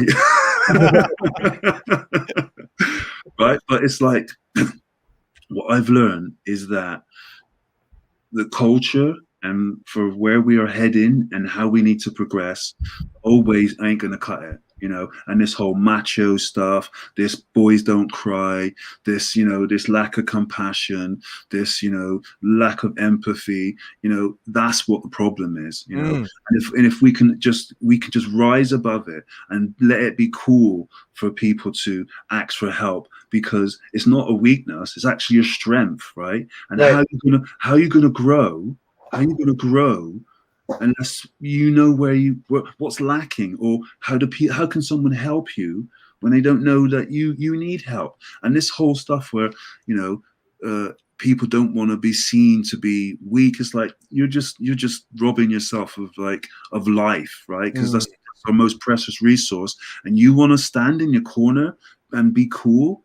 Do you know what I mean? It's like you don't want to be the oldest guy in the club. Well, you brought up a really good point, which is this like people think they're at a different point in their journey than maybe they are, and like connected with this idea that like one of the most valuable lessons I've learned as I've gotten older is knowing that you don't know and asking questions first is like a really important step along this path. And I think that's like part of like innocent creativity, right? Is like I have no idea what I'm doing. I'm just going to experiment here and see where I can take it. Yeah. And that often gets lost as we get older. But then I guess with more maturity, you can learn to ask these questions again and acknowledge the lack of understanding and knowledge. Well, we don't have a culture for failure. We don't have a culture for mistakes. We barely have a culture for learning. You know, in the tech industry now, it's fail fast and fail often, and that's become the cool and a mantra. But really, they don't practice it because, you know, if you fail too often and you don't recoup on your, you know, it's a problem. And so we are in a place where we have to you know, really be cool with the experimentation process. And what we all know as artists is that some of our best things are mistakes, are accidents, right? Mm-hmm. And we need to get into a space where, you know, everybody can accept, well, not everybody, but where it's an acceptable thing and it becomes more of a norm, where the experimentation process doesn't need to have an objective other than it's an experiment. You know, I'm happy to just experiment and see what happens. And, you know, I think all of the industries are suffering now from, the dream that social media promises. That's right, and it's making people, but it's making people not want to experiment because there's a need to impress, a need to get somewhere fast, but we don't know where that is or what that looks like, and that's reducing people's ways of exploring, you know, alternatives to, you know, one of the things I say is like, I ask everybody, I say, well, what genres are in the room, right? You know, I go through the genres everyone puts on. I said, everybody should have their own genre. You shouldn't be making jungle or hip hop. It's like those are old things. You should be trying to break the universe, come up with something new, and you can see everybody getting all bent out of shape because the program's so deeply ingrained in people that this is how you belong, this is what you are, and if you're not this, you're not that. And it's like, we have to get past all of that to a place where it's okay to fail. It's okay to not know. It's okay to be in the wilderness. You know, it's okay and it's acceptable to, not, like you said, not have a clue what you're doing, because that's one of the best places to be, because that space is like ripe for something new to happen. Totally. And as musicians, as performers, as artists, like I've been taking piano lessons. I was doing it when I was still in New York, and then I picked it back up during COVID. And my teacher, Sharp Bradway, got to shout him out. He's wonderful, and he's as much a piano teacher as he is like a therapist. You know, half the time we're doing scales and chord voicings, and the other time he's just kind of, we're talking about life. And he's schooling me on some stuff, or just getting me to question some things. And one of the things he keeps repeating is like, when you're on stage is about authenticity. And especially when I'm thinking about social media, how these influencers, it's not like, I mean, maybe some of these people are living that life and can maintain that lifestyle, but a lot of the time it's just like a look at me. It's very vapid. It's very shallow, like they're not the real person once the camera gets put down, Anyway, my point is that he said, the most important thing for a performer is that authenticity and carrying that message through, because the audience can hear it in your playing. If you're just out there and you want to be showboating, the audience is going to know that immediately. You know what I mean? But if you are authentic in your beliefs, then that's what's going to translate through the music. Yeah. Human beings read, I think it's something like 80% or 56% body language. I'm taking it in before we've even had a conversation. I can see you walking the way you walk. I've made up my mind about you before we've even met or spoken. And so we're picking up all these data points that we've had since day one about what that experience is that we're tuning into. And we know what authenticity means, even if we can't explain it or articulate it. It's just obvious to us what the real thing is and sounds like. That's why we always, it does the lie is hard to maintain because we can see through it, and that's why, it doesn't last, right? So, as creators, what we're trying to do is trying to create something original, authentic, that is deep and meaningful. The problem is, it's not popular.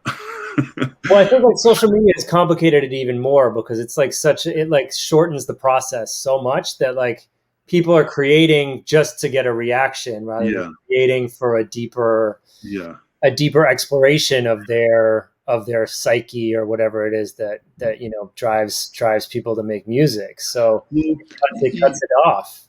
Well, and you have to remember as well, it's like when you see things that are slightly deeper online, they take a little bit more time to actually read into and become a part of. And when you do the scroll of death, do you know what I mean? Yeah. Right? When you do the scroll of death, right, it's like it just happens too quick. Do you know what I mean? And unless you're really good at marketing and understanding psychology and how to get people's attention, your message can quickly, be, put into the background. And I think sometimes people who do want to get a little deeper and who want to get their message out don't really understand those business fundamentals, because it is a little bit of a journey to try and understand how to get people's attention. And I'm fully aware of all of that, but it is worth it in the long run, because these platforms are in transition. They're not going to be here in their present form forever. We're all old enough to remember Friendster and MySpace, right? They had their time. Do you know what I mean? Blockbusters had their time. Kodak had their time. Right? Do you know what I mean? And all those things changed. Look at the internet, how it first started. You had, who was the first big internet search engine? What were they called? The first, America Online. Earlier, you had America Online, but there's another one. I remember the search engine. Yeah. Right, and they were huge. And then Ask Jeeves, says Chris. Says Ask Jeeves. Oh no, I just started playing. Oh, I hit my spacebar by accident. And started playing my favorite Krust song, which we're saving for the end. But what was it like? Oh man, Chris, our producer Chris says Ask Jeeves. No, that's after. close. That was after. It was after. But the one is before that. You know the one. Yeah. Come on, guys. It's called. I have to look it up. Not Live. What was it called? Not LinkedIn. It was. Who's bought them now? Is it Microsoft bought them, right? They called it Excite. No, not that one. InfoSeek. No. No, indeed. Come on, guys! You're right on tip of all of our tongues. When you get it, it's like.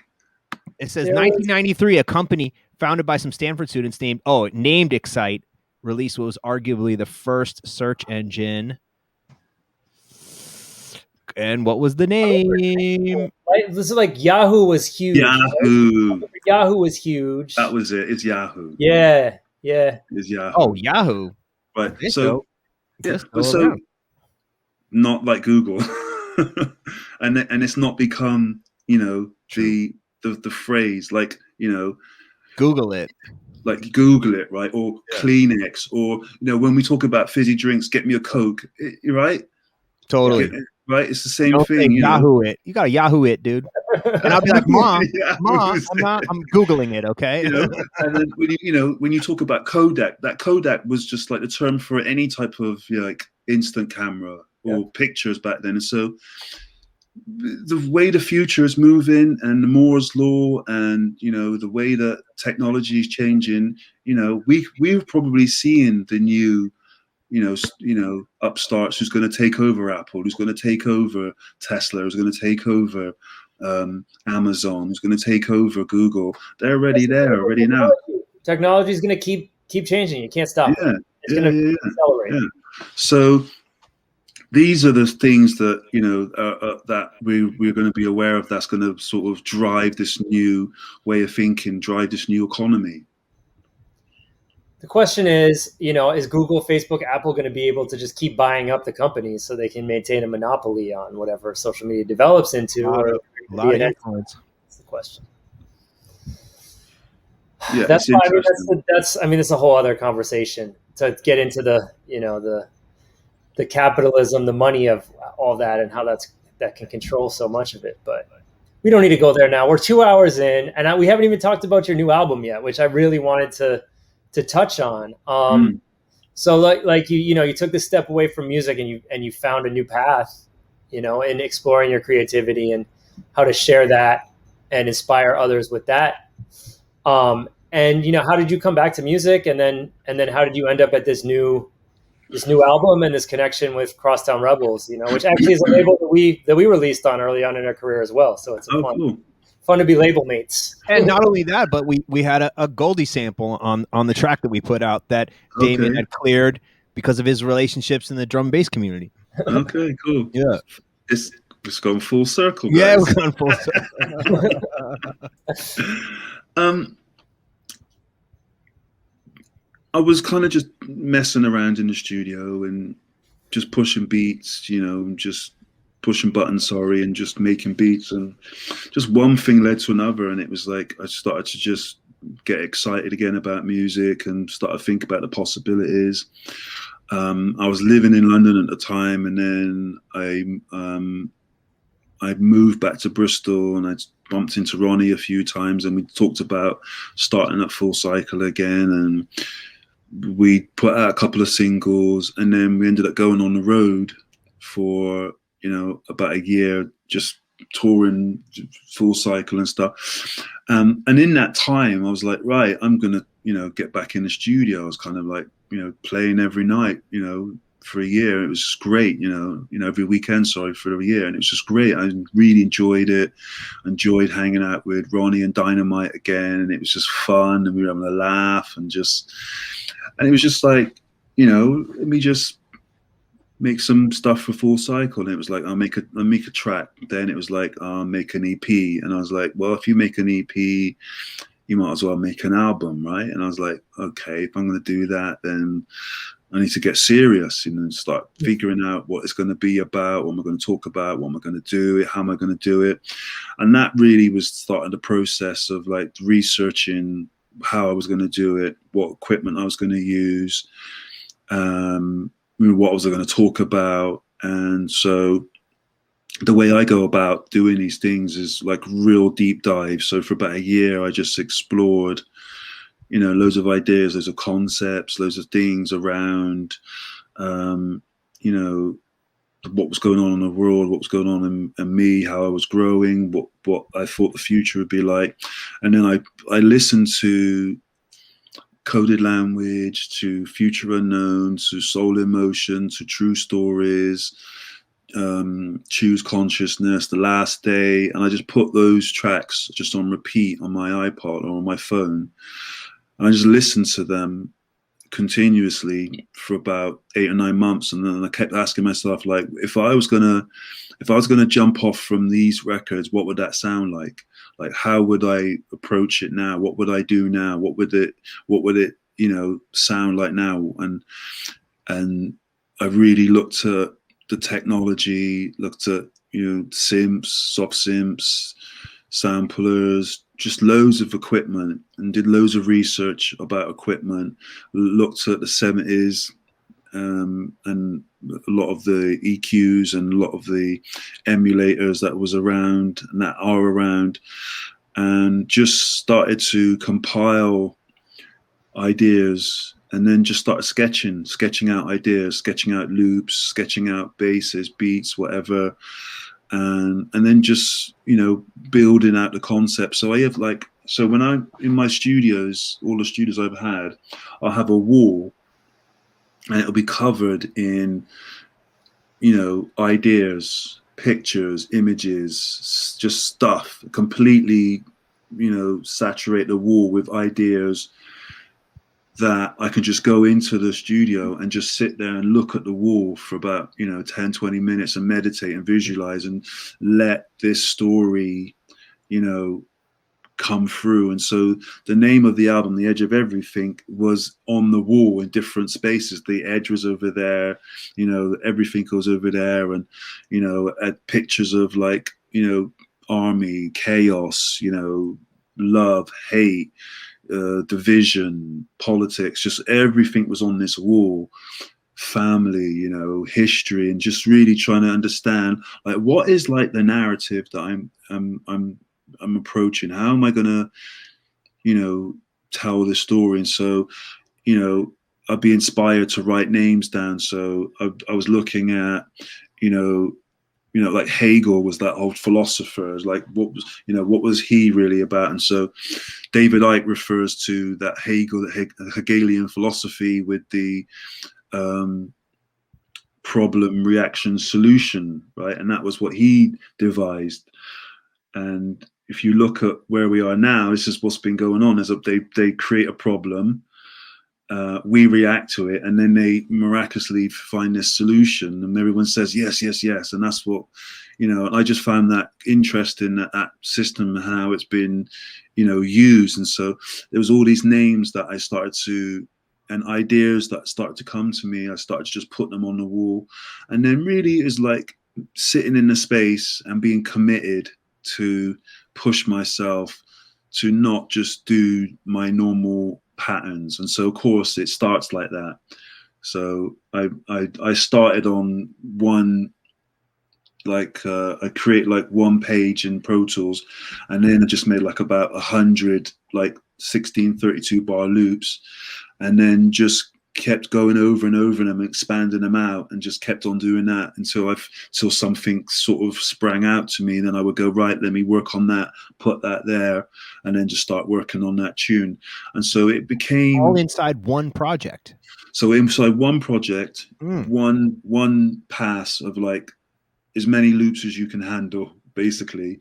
But the reason why I did that is because what I noticed when I started about 15, maybe 20 years ago, I was in a slump. I couldn't finish a tune.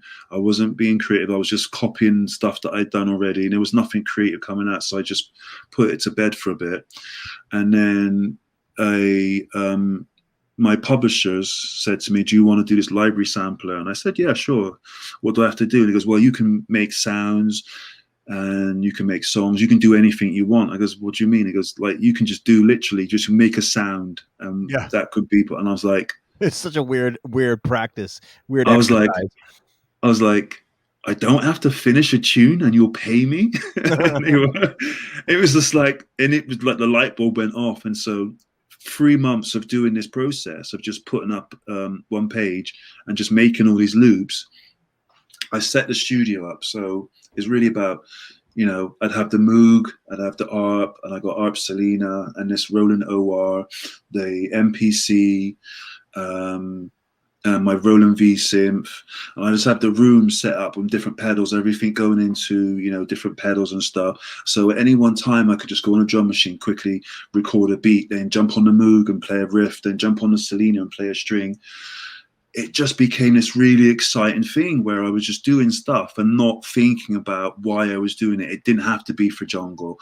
It didn't have to be for any other reason than just experiment. And so that became a really, pivotal time for me, creativity wise, because it just allowed me just to do stuff without any real reason other than, this could be for this library sampler thing. So it really kind of liberated me. And so I've been working like that ever since. And so I find it a really quick way. And so one of the other advantages of that is when you get bored of one loop, you move on to the next one. Generally, what we would do before is you make a whole tune and you try and get it right, and then when you got bored of it, then you have to shut that one down, upload another one, right? But the process of having everything on one thing is just fast, you know. Within the first 4 months, I had like 100 ideas that I could just quickly move between, put parts together, and just throw ideas together and see how they worked and see if they didn't work. And it didn't. And so my whole approach to making music and doing it, this album, was completely different. I approached making this album like I was making a film. And so I really looked at, you know, Christopher Nolan films. I really looked at Inception. I looked at, you know, Memento. I looked at, you know, Prestige. I looked at Spike Lee ideas of how he uses camera. I looked at Scorsese films, the Raging Bull, or Goodfellas, and it's like I really tried to understand why in cinema you can get away with doing certain things and why weren't people doing that in music. Do you know what I mean? It's like in films, if you know the ending, the film's crap. You don't tell anybody about it. But in music, everybody knows the ending, but they still dance to it or buy the record, right? And it's like, it just made me like think, why is this allowed? Like, why do producers, why can I listen to, the other day I did a mix for Radio 1 over here, or Radio 6 over here. I listened to over 100 tunes, right? And like 99 of them had the same arrangement. You'd never go to the cinema and watch a film like that. Mm-hmm. You would never go to watch a film that started the same way as 100 other films and say that was value for money. The actors said the same line. They dressed the same. The love interest was the same. You'd like the director would get slated, but producers get awards for that. I didn't finally you can have the extended intro from your hip hop days, man. Well, yeah, if you listen to the 7 Known Truths, it's like 4 minutes of intro. Yeah.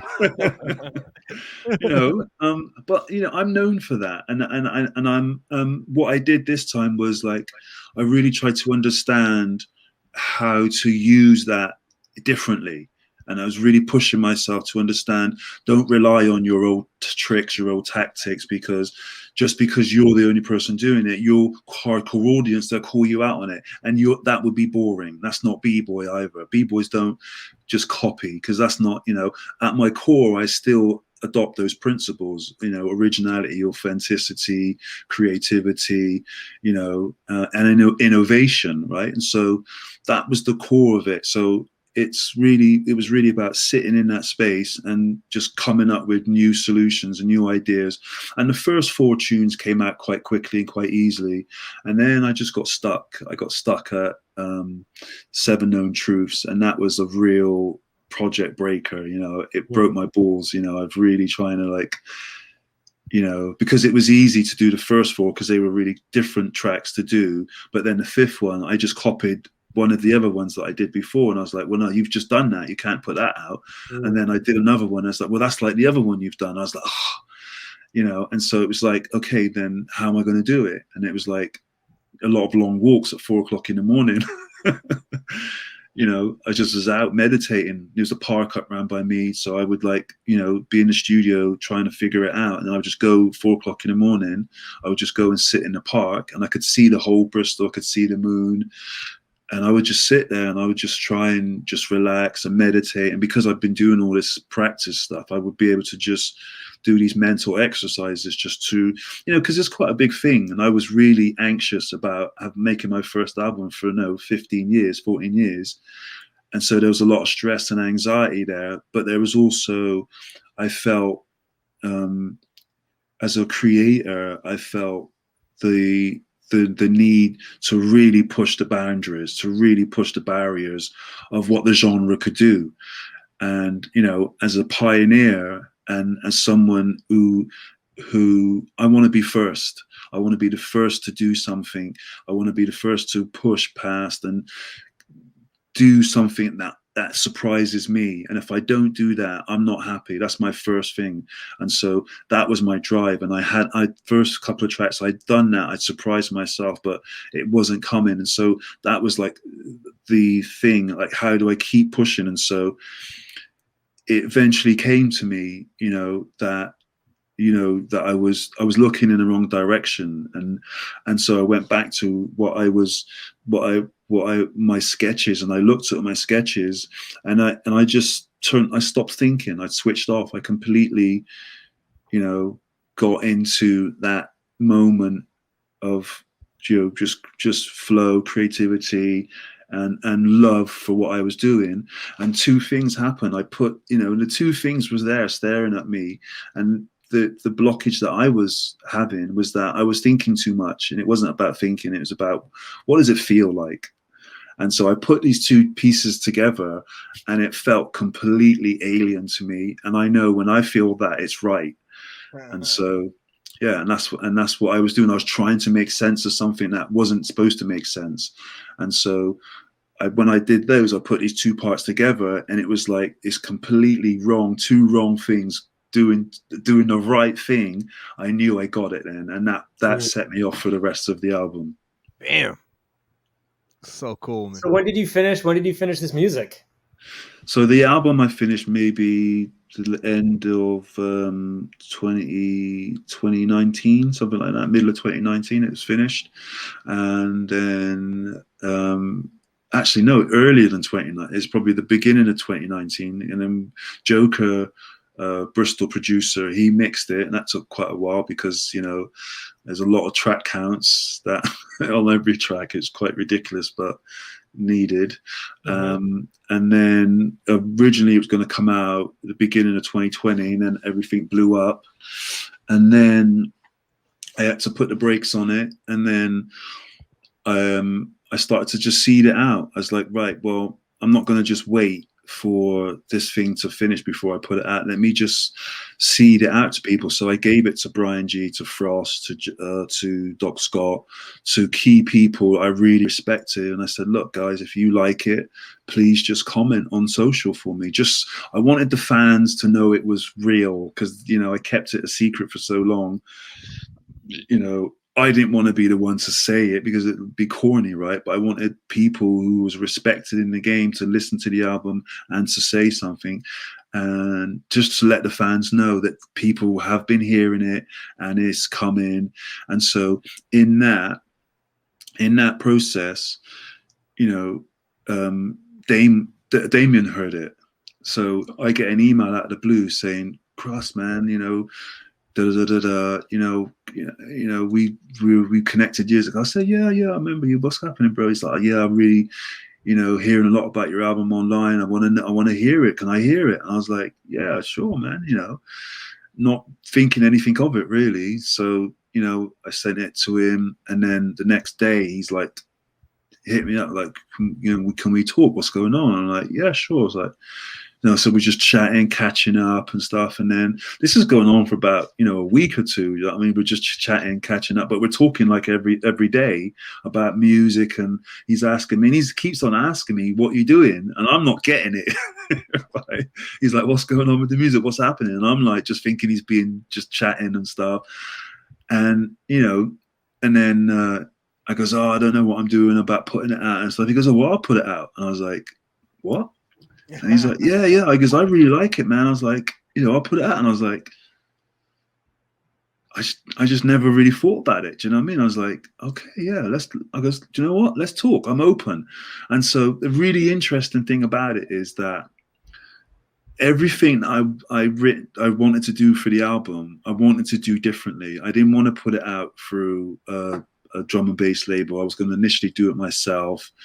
And I've been researching, alternative ways to release it, and the whole thing. But when we started talking, and it wasn't until after he said that the penny dropped. Is like, this is an alternative way to do it. You don't have to do it yourself. You can team up with people who are really good at doing this, way better than you, who are thinking differently, and it fitted my ethos, like the whole thing, like about being creative, about different, about thinking outside the box, about having a different approach. And the way that they approached it was so different than, what anybody that around me was thinking, about what most people in jungle are thinking or approaching. And, he smashed it out of the park, you know, and working with Damon and the team was just fun. It was exciting. It was just like this roller coaster ride, you know what I mean? That just from start to finish was just like crazy. Do you know what I mean? It just reminded me of Full Cycle, and it was just fun. It was exciting, and you know, it was just, you know, a real pleasure to be, you know, around working with those guys and to communicate on a daily basis. Yo, and you got the remix co-sign from Masters at Work and the Ken Lu alias.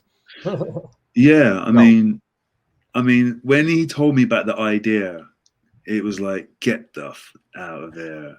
I was like, you gotta be crazy. And I've known Kenny for years, do you know what I mean? And it was good to reconnect, do you know what I mean? Because we used to hang out with them in Miami, and Kenny was the first guy to look after us when we went to New York, when we did the whole Represent thing. It was Kenny that schooled us. No he way. He looked after us. He took us to all the clubs. Yo, Kenny knows his breaks and knows where the breaks. Oh, listen, Kenny would send us CDs with music on it and breaks and everything. Like, that guy got so much love for him. He really, really, you know, took us under his wing and schooled us, man. So big shout to Masters at Work, man. Yo, big shout to those guys, you know. And when I heard what he did, it was nuts, right? I'm in the house, and they sent me the mix, and I'm in the house, and I just played it. I was like, oh my god! Yo, I started dancing. Like, I had the system in this room, and I started dancing. I shouted down to my partner. I said, you gotta come and listen to that. And all the kids came up, and we were just dancing in the room, and it was like, it was an amazing experience, man. It just took me right back to Miami, right back to that whole because they went straight like mind fluid with the intro to the, I guess, the Masters at Work remix. At least they went really digging back to the they smashed it. Woo. They smashed it. Well, sorry, but the whole package was heavy. You know, we had the Caliber remix, we had the Lucy remix, Flynn remix, you know, and Damon did a remix as well. And it's like, you know, nobody was expecting, least of all me. I mean, I was expecting, you know, the heads to really get it, but the response that we've had is completely, you know, humbling and mind blowing at the same time. And, you know, and for me, it's testament to the craft, because, you know, sticking at it and not, you know, just trying to take the easy way out because I was stuck. You know, it was like really a test for me as a creator and as an artist to really do what, you know, to see if I really believed in what I was teaching everybody else for all those years. You know, will you stay at it? Will you go through this? Will you really push yourself to create something new and original? You know, and I really, you know, came out the other side and answered those questions. And to Charlie, to answer your question about that authenticity thing, it was like, people did feel it, you know. And for me, it was like, that's why the universe was pushing me to work a little bit harder, to dig a little deeper, because it means something, you know. It really meant something. And the heads that came out and said, yeah, this sounds like it, blah blah blah, is like, that's why I did it, because, you know, this is what, you know, I'm about, and this is to me, like, this album to me represents jungle in its rawest form. And it's not the music, it's the mindset. Right. And that's what punk was, you know, and that's what jazz was. And for me, like, that's the essence of what this was. When I was coming up, I made jungle from a hip hop point of view, you know, and now I'm flipping it around, you know, I'm making hip hop jungle, right, from that point of view. And that's what this album is for me. It's like, this is my kind of, you know, statement about, you know, the culture, about music, and about the future. And so the title comes from this whole idea of that, you know, we are on the edge of everything, in the sense that, you know, if you remember, you know, pre-internet, you know, I'm a kid of the 70s, and when I grew up, it was like, there was something on the news about global warming and the planet's going to warm. And we had these 2 summers that were 76 and 78 or something, and they were ridiculous, right? It was just so hot. And then nothing for a couple of years. And then we had the Falklands War, and then nothing for a couple of years. And then we had the Iranian siege, and then nothing for a couple of years. And then we had the internet, right? And then all of a sudden, the news started to get more intensified, you know what I mean? And then all of a sudden, you had social media, and then there was CNN. Then there was no breaks. It was constantly negative news. Yeah. And it seemed like you couldn't get a break. Before you'd have a break, there'd be respites between this negative news. All of a sudden, it was just this constantly negative news, this pressure. Scroll of death.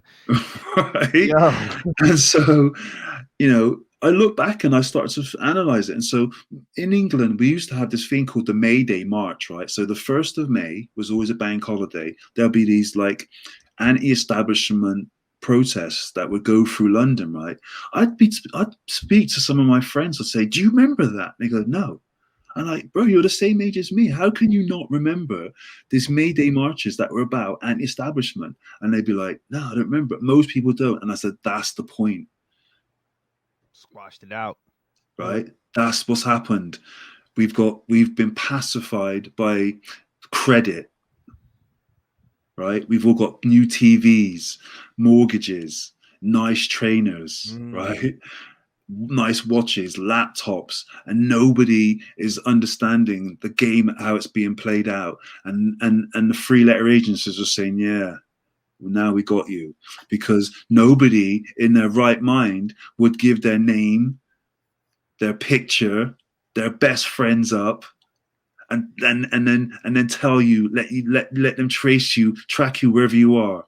No one would have done that 20, 30 years ago because it wasn't cool. Now everybody does it.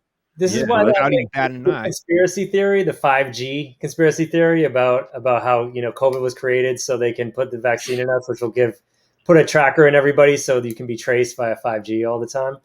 But like we already got the tracker. We already have a tracker. It's like, what's the point? No. Yeah, the point is you still think you think for yourself. Yep. Right. Exactly. Right. Yeah. And that's what they need to get that bit out of us. Yeah. Mm-mm. Well, Krust, man. This is an extra long schmooze for us. We appreciate it. We were doing 2 hours. We went 2.5. It's been so great getting all this knowledge. Amen. History lessons and also new perspectives and creative ideas. I love this idea of, you know, putting other things on the wall of the studio for inspiration, that's completely unrelated. I mean, I'm going to immediately start thinking about how I can bring that into my process. That's so inspiring. This reminds me of when the Marcy Hotel was still around, and Gotti from Wolf and Lamb. These are probably names and places you may not know, but his nickname was Baby Prince, and he would always put on Purple Rain on a projector, and we'd always work on mute, but with the visuals from Purple Rain going on. You know. Yeah. I mean, like it's the wall of inspiration, right? So it's like like studio, like I said, is temple. So you go there to meditate. You know, I would go to the studio and not work and just sleep on the couch and immerse myself in the environment and just read books, magazines there, and rip out pages and put them on the wall. Mm-hmm. And it would just, it would serve as inspiration because you are taking in the information, whether you're aware of it or not. And that's what advertising is, right? 21 times you'll see something. The 21st time, then you ask for it, right? 22nd time, then you ask for it. So like that's the psychological pattern of advertising and marketing, how it works, right? So you can use that for yourself, right? And the way that you can influence yourself and the way that you want to reprogram yourself is by bombarding yourself with the stuff that you want to condition yourself with, right? Because that's classic conditioning when you think about what advertising and marketing is, right? How can you be walking down a road and then start singing a song that you hate? Well, it's easy, right? It's because the way it's been programmed in you. You'll hear it on the radio, you'll hear some kid whistling it, you'll see it in the shop, then all of a sudden it's in your mind. So I looked at that and thought, well, if I'm being programmed, why don't I figure out how to do it and do it for myself? And then and that's where the wall of the I was going to say the wall of death. That's the other wall. Yeah, that's where the wall of inspiration comes from. But then you take it a step further. You have your phone with all your images on it as well. You have your screensaver with all your images on it as well. You have all the music that so apart from my album, I was listening to lots of prog rock.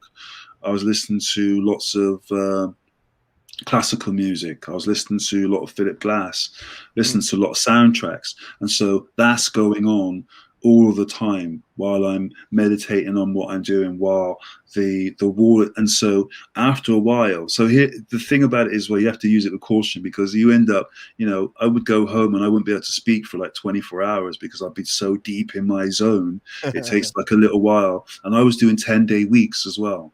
So I would work in the studio on a 10-day loop and then go, have a 4-day break. So out of those 10 days, I'd probably sleep in the studio on the floor for maybe 5 nights, so that I wouldn't break the state of what I was trying to be into. You know what I'm saying? And it's like, and so that whole psychology comes from, being in the army. When you're inducted in the army, they don't let you go home for tea because they can't, you can't break the state. And so all these tips and tricks you learn to recondition yourself to get into a new way of thinking, because one of the hardest things to break is your own conditioning, your own habits about what you do and what you think is going to be,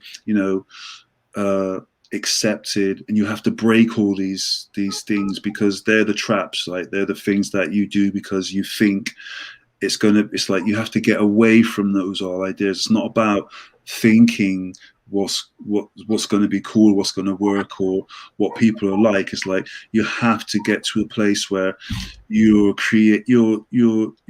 redefining, what it is to do what you're doing. And in that space, that whole thing has to be completely removed. Hey yo. That's Alma being like, it's time for dinner. Come on, Papa. I put my son to bed before, so. Totally. I mean, that definitely resonates. That's like, it's your process is incredible. Your devotion to mindfulness and the amount of intention that you put into your creative processes is incredible. Yeah, I think, I'm a student first and foremost. So I learned the craft from Smith and Mighty, and I observed the way that they worked and their work ethic. And then, we developed our own work ethic at Full Cycle, and the way that we were prolific and we would get results. And then I really studied, really creative people, fortunate that Bristol is got such a rich heritage of creators that you can be around. Incredible.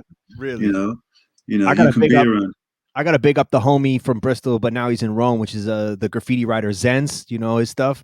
Oh no. Oh yeah, pretty dope. No. I'll send you a link. Yeah, but please do. Bristol represent for sure. Yeah, I know. And so, we've got people like Banksy, Nick Walker, Inky, you got Massive, you got Portishead, Tricky, and all these guys are prolific. All these guys have really pushed the boundaries at their time when they were really peaking. And so, we were trying to do that in Full Cycle. And so, it's really about like, how do you, still try and raise the level? Do you know what I mean? How do you still trying to? And so I think one of the things I was really interested in doing as well was really like coming at it from beyond the genre. Do you know what I mean? It was 175, but it was not going to be jungle, right, or drum and bass. It's going to be something new and exciting. And so that was really a big sort of mountain for me to climb. Totally.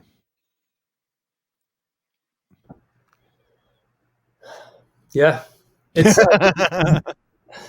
I'm also helping my daughter draw right now. That's what she's demanding, to draw in my notebook. But I mean, this is all part of the You process. better put that drawing in your notebook on the wall of inspiration. Exactly. Yeah, you got to. I had pictures of my kids' drawings as well on the wall, everything. Pictures of family when we were like 6 years old, me and my brothers, like everything went up on there. Oh man, so cool. Because you never know what's going to trigger you, right? For sure. Yeah, no, and I mean, like listening to the album, it really gets so deep on these different ideas. Like each track goes on such a journey, and I mean, with these 10-12 minute songs on there, it's like they really are these journeys.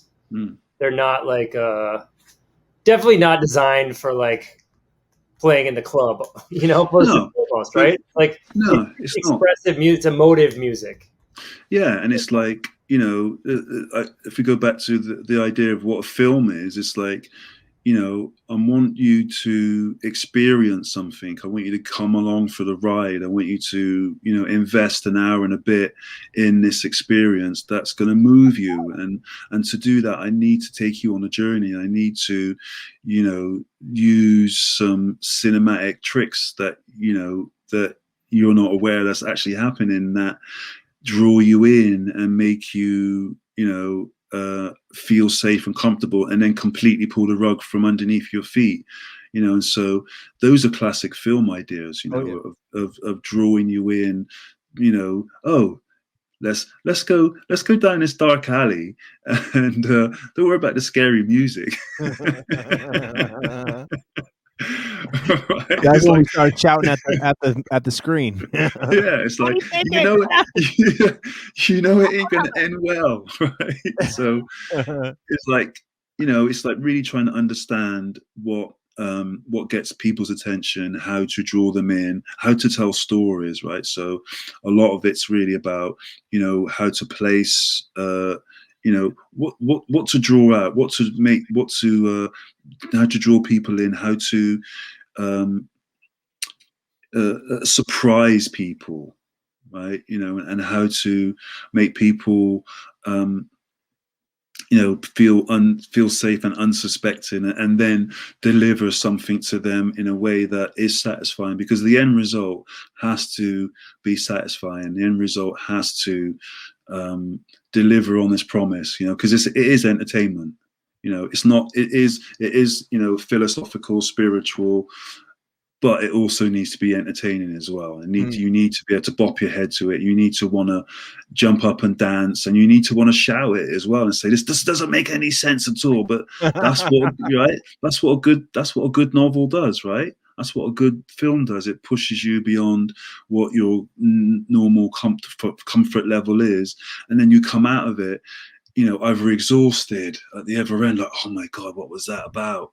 You know, and then you got to listen to it again. You got to listen to it again. And I think, you know, in the tradition of the great artists from back in the day, that's what I wanted. I wanted it to be, you know, a film that you keep putting on and you keep extracting value from.